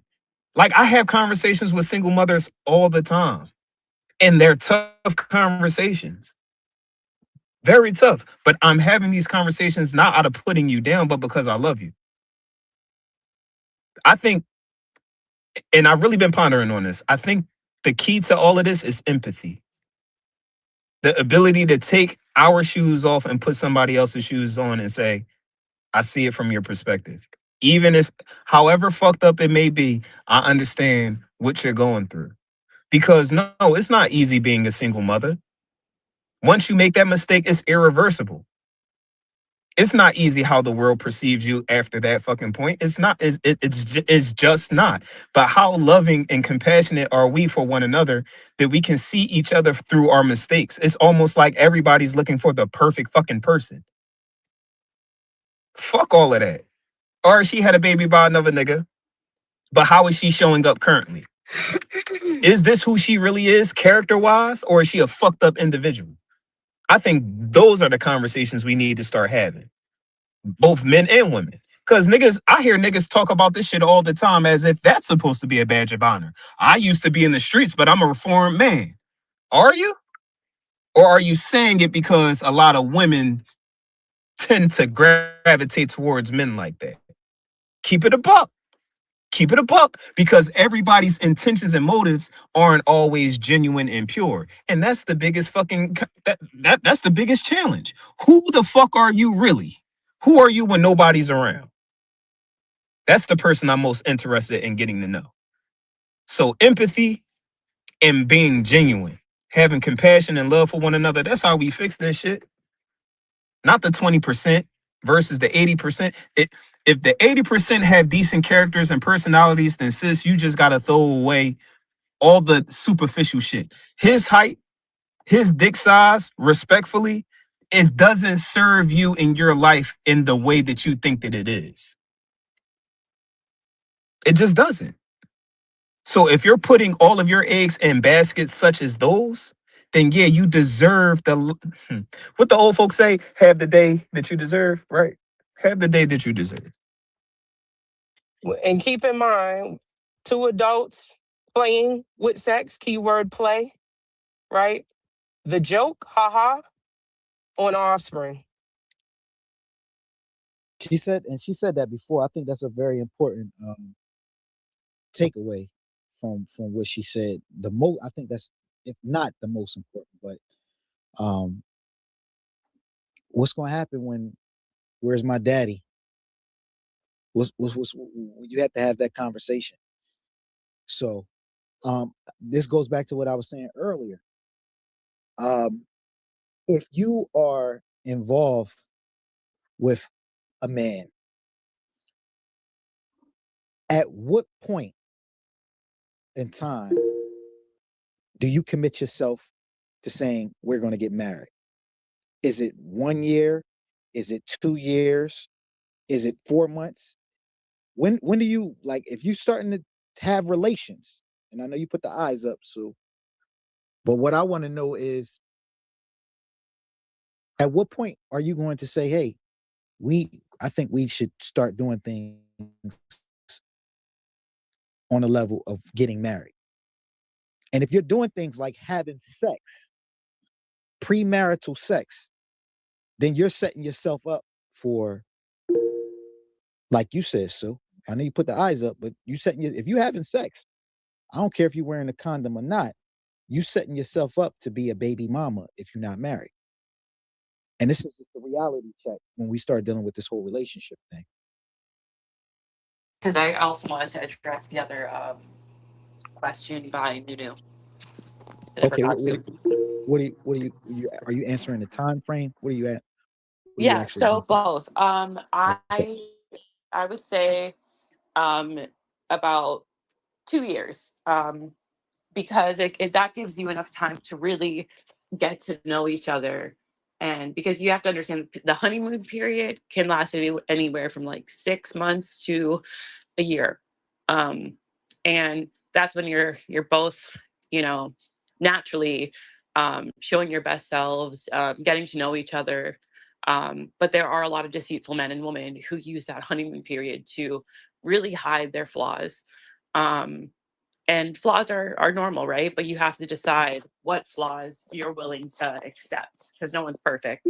So I think a couple of years gives you enough time to settle into the relationship and, you know, have different things test your relationship to see if you two are right for each other. That's what I think. And I just want to quickly say, I do think that women are natural leaders. There was something that someone said, a couple people said earlier, that women give really bad relationship advice. And actually, I looked it up. Statistically, that's not true. Women give great advice because the way they approach it, it's very carefully, and it's not overconfident. Um, and more, we're seeing women leaders, and that we honestly would benefit from more leadership from women, just like back in the ancient times when that was more prevalent. So I just wanted to address that since I didn't get an opportunity to. But Hold on people one gotta second. be willing to shut up and follow. Hold on one second, Papa, because somebody in the comments said that 2 years is still not enough. You won't know someone until you live with them, and even then, it's still a learning process. My thing is Yeah, I agree. within that. You agree with that? Okay. My thing is Yeah, too, though, because I think sex is very important within this. Because I'm saying you could say 2 years. I think too, though, that if you exchanged that sacred energy, you had that sacred energy exchange. I think you've kind of compromised certain things too. So that's another thing. Like from the very beginning, I think we got to start having certain morals and certain standards. I think that if you're going to do a relationship thing, right, and you want to get married, then you shouldn't have sex. Now, how realistic is that in 2026? I think it depends on what spiritual institution that you are in that's reinforcing those morals and values. Because if you out here in the world, uh, you're going to kind of like subscribe to what the world is putting out there and promoting. So 2 years living with each other, no sex, is that realistic, y'all? Is it? I mean, can we I just do it? say 2 years at minimum. Now I'm asking you, is it no sex within that 2 years? Because he might it, it, you know No, I I heard think sex is fine in he those so you can have 2 years. sex I even though think you're not married. abstinence is also great, but I think So sex is fine in a relationship so within you 2 saying years. you can have sex with this man before you get married? I believe in sex before marriage. I'm not opposed to it, but I also support people who abstain. It just depends on the person and the relationship. Anybody agree or disagree with that? I mean, oh man, this is difficult for me because understanding that sex is the marriage is is that's my perspective. Like once you have sex, like that's the significant like point where your souls are tied, your spirit is tied, you're connected, and you're making a vow. So that goes back to just the understanding of what the hymen is and breaking the hymen, being a blood covenant, going down that path. Um, it it's just that sacred. Like that's why I said sex is the end all be all because of the dynamic that it is. So the point is to get to sex. Um, and I think that we've taken these vain routes, carnal routes to like approach that whole relationship. And so we get these vain results. I think to anybody who doesn't have that perspective, my question would be, well, what is your purpose of a relationship? Because if the relationship is sexual in nature, um, but y'all aren't approaching to safeguard the fruit of that relationship, then you know, what are we really doing? We just playing. Like it's just a game. We just serving our vanity at this point. But to each his own for sure. But that's marriage and sex are the same thing for me. Once you even if you get married, like you're not officially married until you have sex. So and that goes back to even the first point that she made about giving advice. Like women definitely don't give, and I specifically said to men, for men to get relationship advice from women is detrimental to men. Um, and I don't know too many. I don't know any man that would disagree with me. So I just I'm wouldn't just looking take at that the advice. stats. Right, but you didn't mention any actual statistics. Like you mentioned, it was I can mention them if you'd like. how advice was given, but when you look at the relationships and the advice that's given to women on relationships, that's given to men in relationships right now, um, the best advice that you could get would be from a man, and That's how not to what the approach them. statistics show. I'm just saying. I mean, you might be talking about, maybe a certain group of people. Well, I could just talk about what I just heard from a woman on relationships. You Right, know what but I'm that's what saying? I'm Like saying. I You're could just doing do it that. by one person or two people. That's not what the average stats show. I'm just talking about the average. That's all. And Jackie didn't get a chance to speak. Jackie, did you ever get your chance to speak? I didn't, but I kind of slipped it in there by just saying that, I do believe women are able to be leaders without wanting to be men. I did want to also say that most women, they're not trying to be men. What they're trying to do is have independence, which we're all entitled to. I have actually a master's in leadership and human resources management. There are a lot of stats that show women, the world would benefit with more women leaders.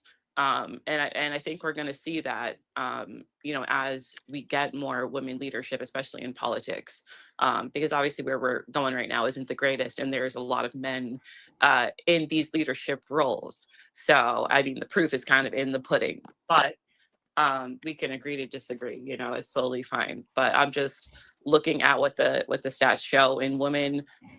They make great leaders.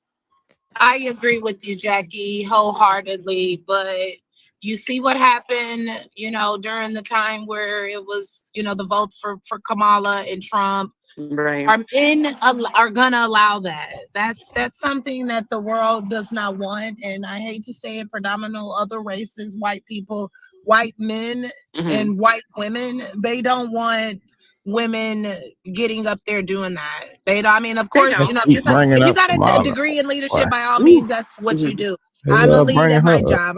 We have our certain, we have our times where we're leaders, but in the family, being the head of the household and making decisions, no, men Well, does not want that. They don't Can, that's want can, that. I, they can, don't I, want can, it. I, But the thing can I is, women pose? have always been the head of the household in terms of keeping the household together. What No, men they don't I'm getting haven't. ready to understand, be at women, Planet Fitness, so when I'm gonna be quiet again. Me and my yeah, sure, daughter's got actually, girl, I'm about workouts. to go to Planet Fitness myself. I'm getting ready. Girl, look at TJ. Hey, Jackie, girl, yes, but I'm gonna still be here listening in and out. Look, Okay, I'm cool. about to PTR from I'm about to I just PTR from the gym too. Let's go. hell yeah. I just wanted to say, I'm like, a so PTR too, guys, when I get my there. my grandfather, he was always the head of the household, working in factories, very hard worker from the Midwest. And my grandmother, she was, the head of the household, taking care of people. And when she passed away, like, he just completely crumbled. She took care of everything, like, managing the books, the finances, while he made the money. And she took care of everybody, the kids. She had 7, 8 children. Big family. I have a lot of uncles and aunts. And he was like a totally different person. And they stayed together for a very, very long time, until death. And but it was still a toxic relationship. He was very abusive. And in those times, women were more likely to stay in those relationships because divorce was frowned upon. But now that that's more of an option and it's not as frowned upon, women have that opportunity to leave those relationships. So that's where you're seeing a lot of the breakdowns as well.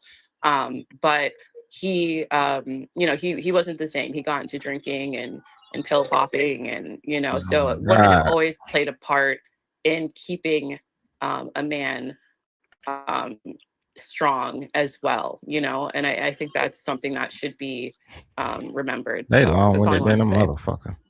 So I have a question, right? Whenever we reference like back in the day and like these abusive relationships and stuff like Hmm. that, my question is, as a generation of people, are we better off now versus thin? Because here's something that I want to pose, and please understand me when I say this. Like, I love women, and I don't think that they should go through certain things.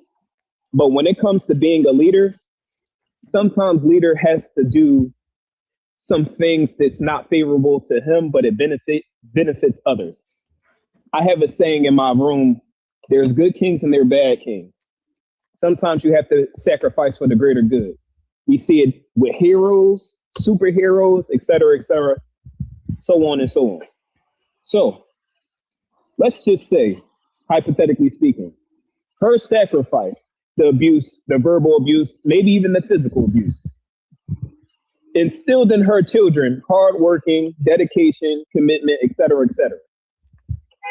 But a generation of people who aren't willing to sacrifice, not even for their children, has created a community, a race of people, really, that's just going nowhere. So my question is it more beneficial to sacrifice for the next group, or is it more beneficial to just please self? I think it's always important to make sacrifices. You can't have any success in this life if you don't make some kind of sacrifice. Um, if you're saying, should women sacrifice being abused to keep a family together, stable? I think that you can still have a family dynamic if a woman were to leave a abusive relationship, and the father still wants to be in their kids' lives. I don't think Absolutely. that a woman should stay in a relationship like that. But I'm not giving you a out. It's one or two options, right? And I want you to make a hard decision.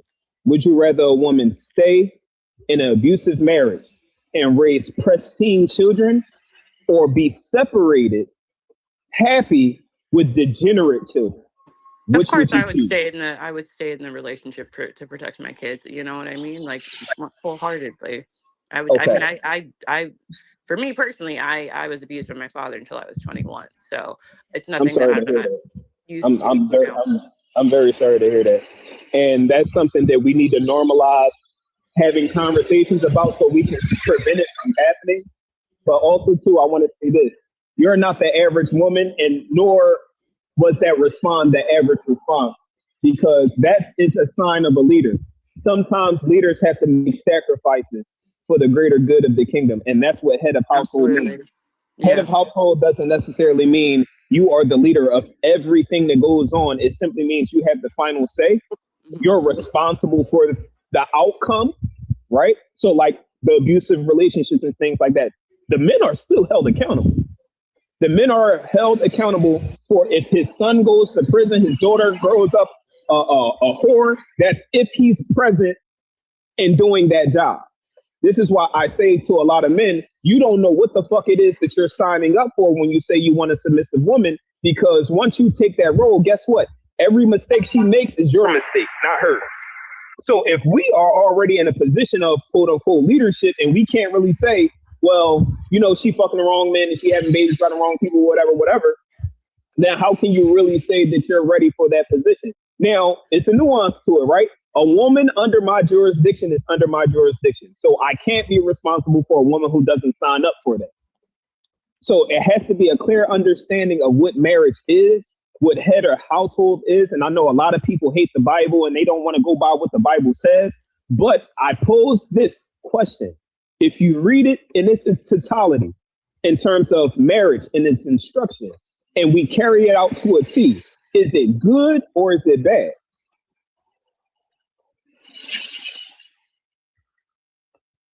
Wait, what's your question?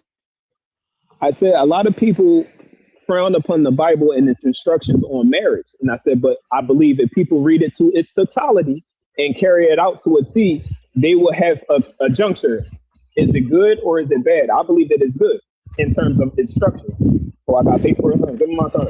I'm gonna be honest. I'm not too familiar with what it sets out for marriages, aside from just kind of like the basic foundation. And with that, I fully agree to it, especially when you're saying in sickness and in health, till death do us part. I fully believe in that. The commitment aspect and the sacrifice. Um, I definitely think every relationship is different, but and it will look different. But at some point, if you want a relationship to work, you will have to make sacrifices, because nothing is perfect. It's just what it is. And if you have something like the Bible, depending on which Bible I guess you're referencing, it is a good way to set those commitments. But there's going to be some modification in modern times. Times have changed, so people's needs are also changing. So I really think it just depends on the person and what they both agree on. But that means they have to be very honest with each other and communicate right from the get-go, instead of pretending to be something that they're not and wasting both of each other's times.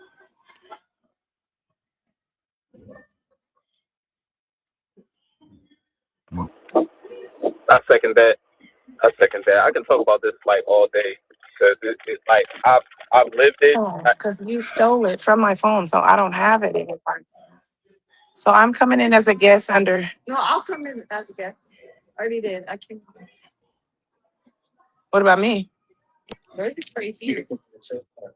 Right here. You good? Thanks. All right. I'm gonna go first. Ready to do what I need to do first.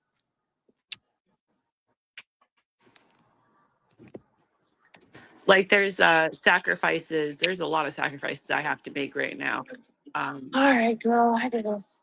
Like I have to deal with chronic illness, and it sucks ass. But I have to keep doing what I have to do, work and. Jeffy, don't worry about it. The people who have chronic illnesses, we are the most healthiest people. We're more healthier than people who are healthy. So don't even worry about it, girl. I literally just ran up in Planet Fitness. They got music in here. I kicked ass coming up in Hell here. yes. Butt getting thicker, stomach getting flatter. Girl, I'm telling you, girl, I look good for 40. Hell yes. Feel I healthy. love to hear it. I love to hear it. Good. I love to hear it. And like when I was looking at some of the stats, and I was told this by someone a week or so ago, that women who are like severely ill, are being given pamphlets that say they're like 6 times more likely to be left by their partners. And I double checked the stats, and it's still saying that 80% of relationships are still successful even with sickness, illness in the household. But it is a scary reality, and that was part of the reality that the relationship when I was in that 10-year relationship. He wasn't someone that was strong enough to protect me or himself. I was actually doing kind of like the protecting, and he would always say that he needed me to motivate him. And that was at the time when I was starting my master's program and going to work full time. And it was the beginning stages of my health getting worse. And I was like, dude, I'm barely able to motivate myself right now. It's so important to be able to give back to each other, especially in a situation like that. And so that's why my standards have gotten a lot higher, because my stakes are a lot higher. And it's another reason why I chose to wait to have children, because I wasn't ready. And then having health issues on top of that, I wanted to make sure that I was at least stable, financially and physically. Um, so it's definitely not easy, because my situation is a lot more difficult, but it's still very possible. And now now that I have a direction of where I'm going with my business, I'm actually more focused on trying to have a family, like start a family, over the next couple of years. My cousin, who is a psychic, and I usually don't believe in that, but she's gotten a lot of things correct, claims that if I choose the path that I'm going to be getting married this year. I say, girl, you're out of your damn mind. But I wouldn't be opposed to finding the right person and then taking my time. But I still do want that family, um, dynamic, even though I do want a career. I'm not the stay at home, um, just stay at home without working kind of person. Like I do want to stay at home with my children in the beginning, and while also, doing my business from home, but I'm not the cook and clean type. So we're gonna have to get some assistance. Otherwise my man's gonna have to be a cook. So So Jackie, that's just not me. Hmm. Go you ahead. have, do you have children now? No, I specifically waited because I didn't want to be a single parent, and because of the options that I had at the time. So if a man was interested in you, Hmm. and I don't want to get into the age thing because that's not what we do, but if he was interested in you at this juncture in your life and he wanted to have children, would you be willing to have children for that man if that's one of the things that he wanted?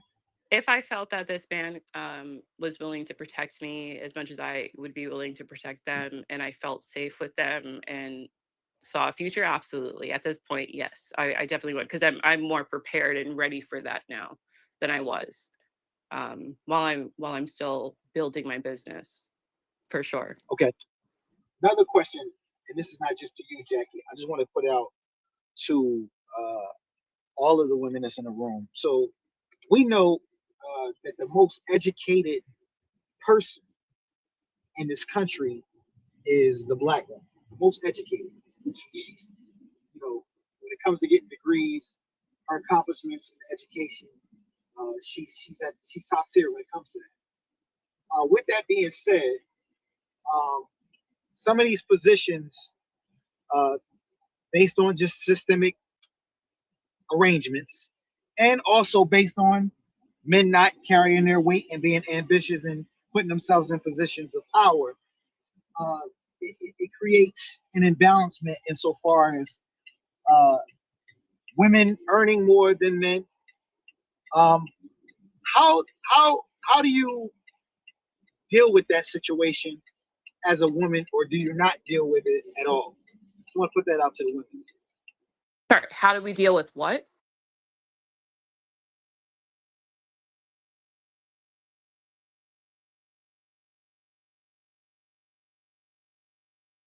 Could you rephrase your question, honey? So if you're making more than the man, I asked this earlier. If you're making more than the man, but you want to be with this man, what's the solution? Or if there is no solution, you just got to get a man that's making the same or more than you. I don't mind if I'm the head like person, or if I'm bringing in more. I think as long as we're equally contributing in some way, that doesn't matter. As long as they're working, or putting in their value. I don't think, for me anyway, I don't think a man has to make as much or more than me, just because, like I said, like times have changed a lot, and because of the economy being a lot worse than it used to be, it's been necessary for women, especially Black women, to um, get more education so they could get better jobs and bring in more income. So I don't have that particular standard that they have to make as much or more. But that's just me. Now, Hey, how y'all doing? hold on one second. Oh, peace and blessings, sister. I just want Oh, to ask this one question. Do you really think that most black women are respecting men who are not making more or at least the same amount as them? Realistically, I want the sister. no, I don't. I don't. Transparent. And that goes to what I was saying earlier about the expectation, that's kind of being set today, being very high. And I feel bad for men with that, expectation kind of being unrealistic in the economy that we're in. I don't think, I think that there's a lot of women who expect dudes to be straight balling with, you know, um, thousands on hand. I just don't think they're being very realistic with their standards. That's what I see. Um, but yeah, again, that's just me. The other sister that was about to come off, I think it was, I don't know if I'm pronouncing it, is it Jonia? If you want to say, Yes, it's Janae. How y'all doing? I've been quiet this whole time listening. Everybody had some really good points. I definitely Welcome, agree Miss with Janae. How do you pronounce your name, Queen? Janae. Hi, Nunu. How are Welcome, Miss you? Janae, to our stage. We appreciate you being here. Thank you for having me. I've been silent for a minute. I just like observing and listening to everybody's point of view. To answer the most recent question, and I feel that with social media and different outlets, it can appear as if that matters for a man to have more than a woman. Me personally, I've never really been in a situation where it had to matter. I mean, I've always had a job. Um, the person who I was with before always had a job, so it really wasn't. I feel like my tax bracket doesn't allow me to compete where I don't compare. So I'm check to check. Honestly, I'm not. As far as success, I think that it's important for you to have standards, of course, but if a woman makes more than a man, I don't it shouldn't be a problem. But I noticed that from friends that are very successful in the six figures. I have one friend that she's an engineer, and it is troublesome for her to find a man, let alone date, because once they realize how much she makes, there is a certain amount of competition that is let out. So I just think that it's really case by case, to each his own. You have to be secure in your relationship, or secure, period, to even not whether to be bothered or not. I don't think it's for everybody. I think there are some men that feel away, depending on how much money we're talking.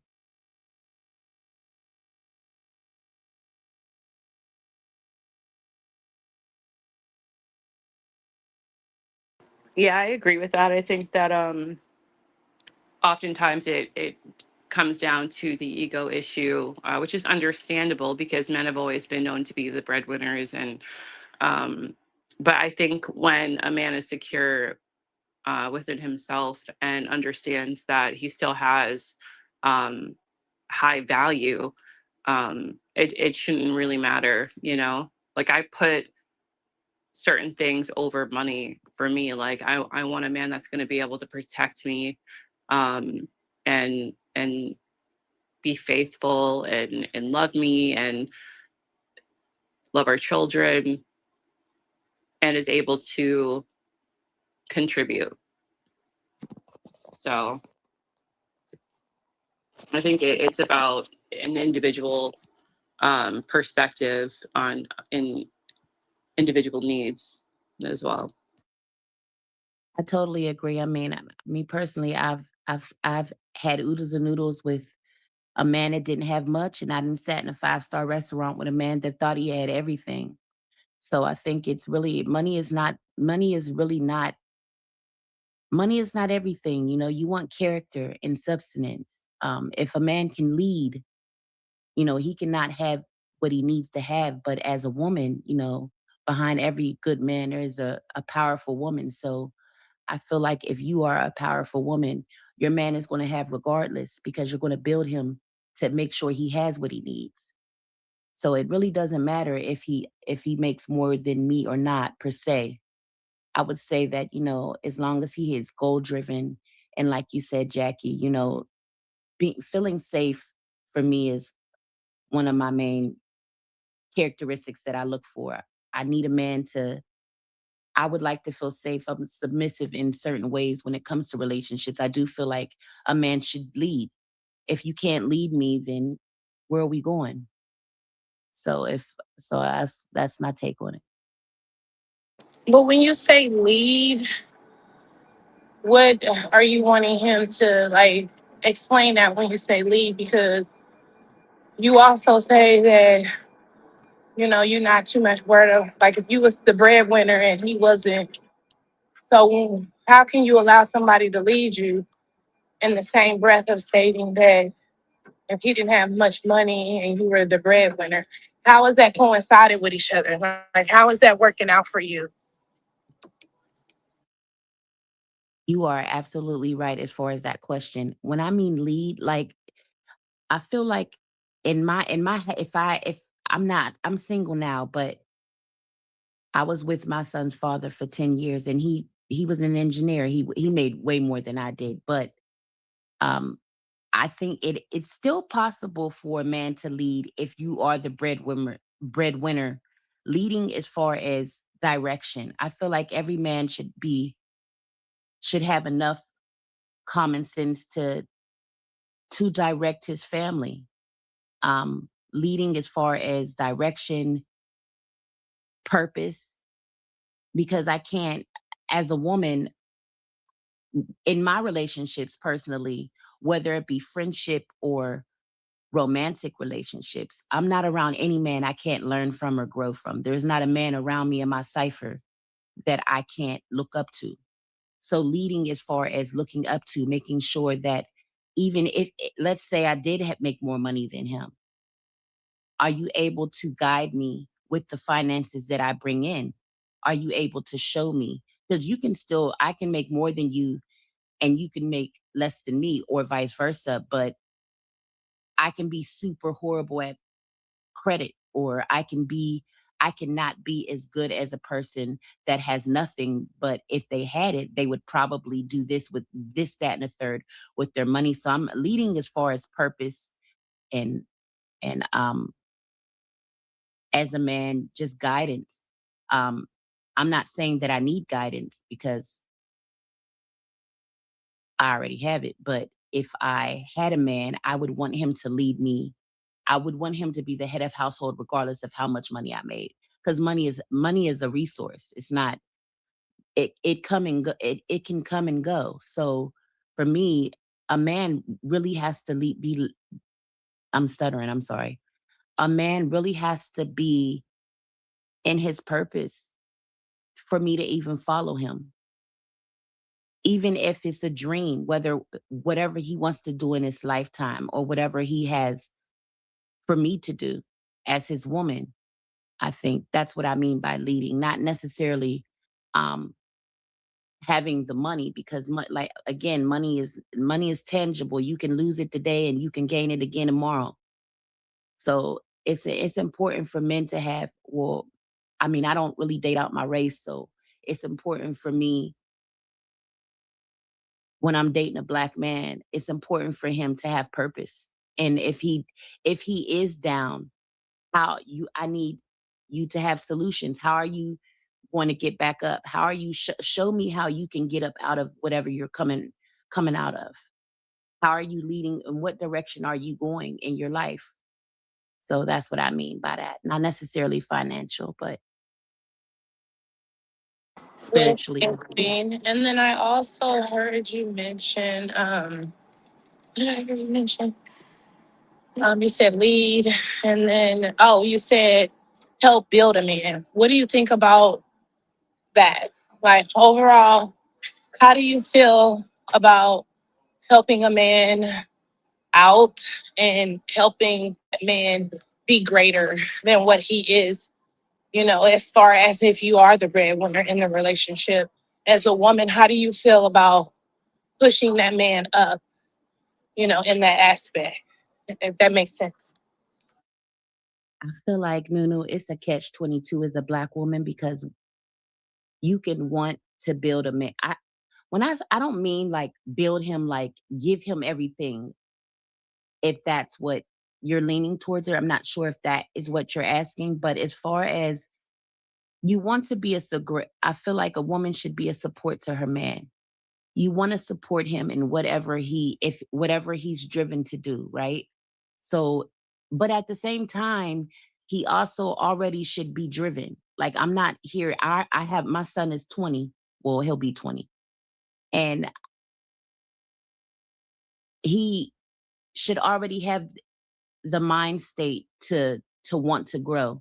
So I'm not talking about those that the men or the niggas that have to be told what to do, can't get past go.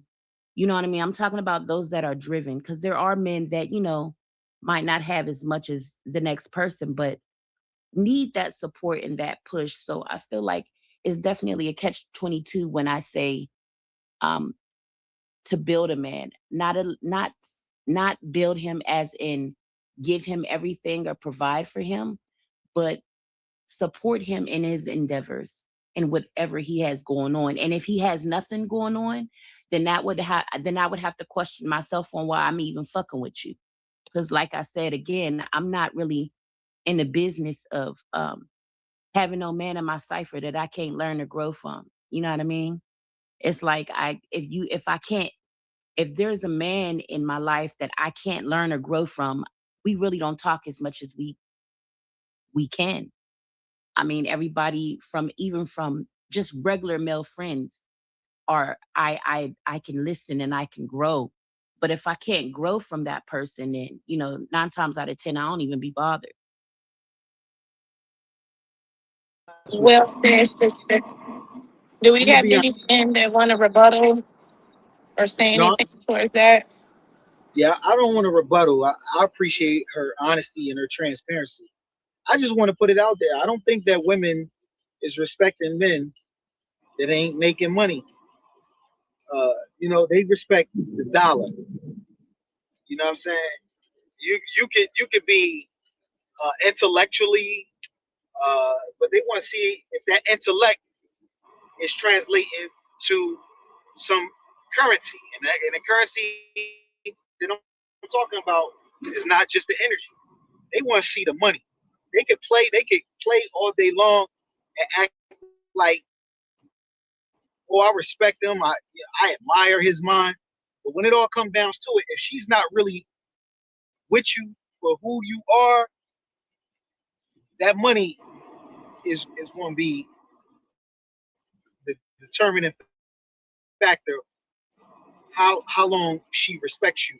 That's where the For thin you line know, comes from, not to cut anybody off. That's where I said the thin line, because yeah, with the way the economy is, don't nobody, but different jobs pay this much, whatever, wherever, what city you're in depends on your quality of life. It's like you got to have something. So no woman wants a man that's just not having nothing. Like, you can't, you just sit now and playing I mean, not everybody. I'm talking about like play. not having nothing is not. You can't even come to the game and play with nothing. You can't even Right, sit at the table. That's not right. what we talking about. We talking about But that's equivalent, right? Because you're saying, like, women, you said women don't I'm respect. saying a man more respect than a man that just admires and respects his mind. She's going to look at this man's money, whether he got it by way of being a shrewd businessman, whether he was a grimy ass, as you called him early, nigga, and he got it from the mud and from the blood. That's what she gonna respect. She gonna respect that money. All that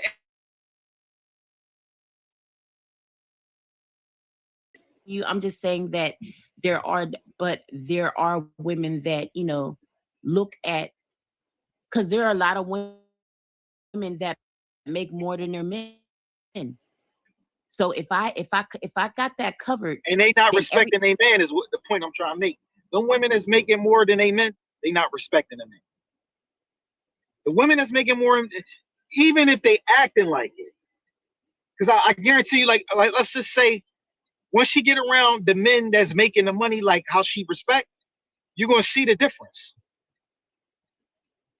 You're gonna see the difference on how she treats that man, how she responds to that man. And Amen, I have a question for you. Why do you feel like the women in today's world are not respecting that man that doesn't make as much as her?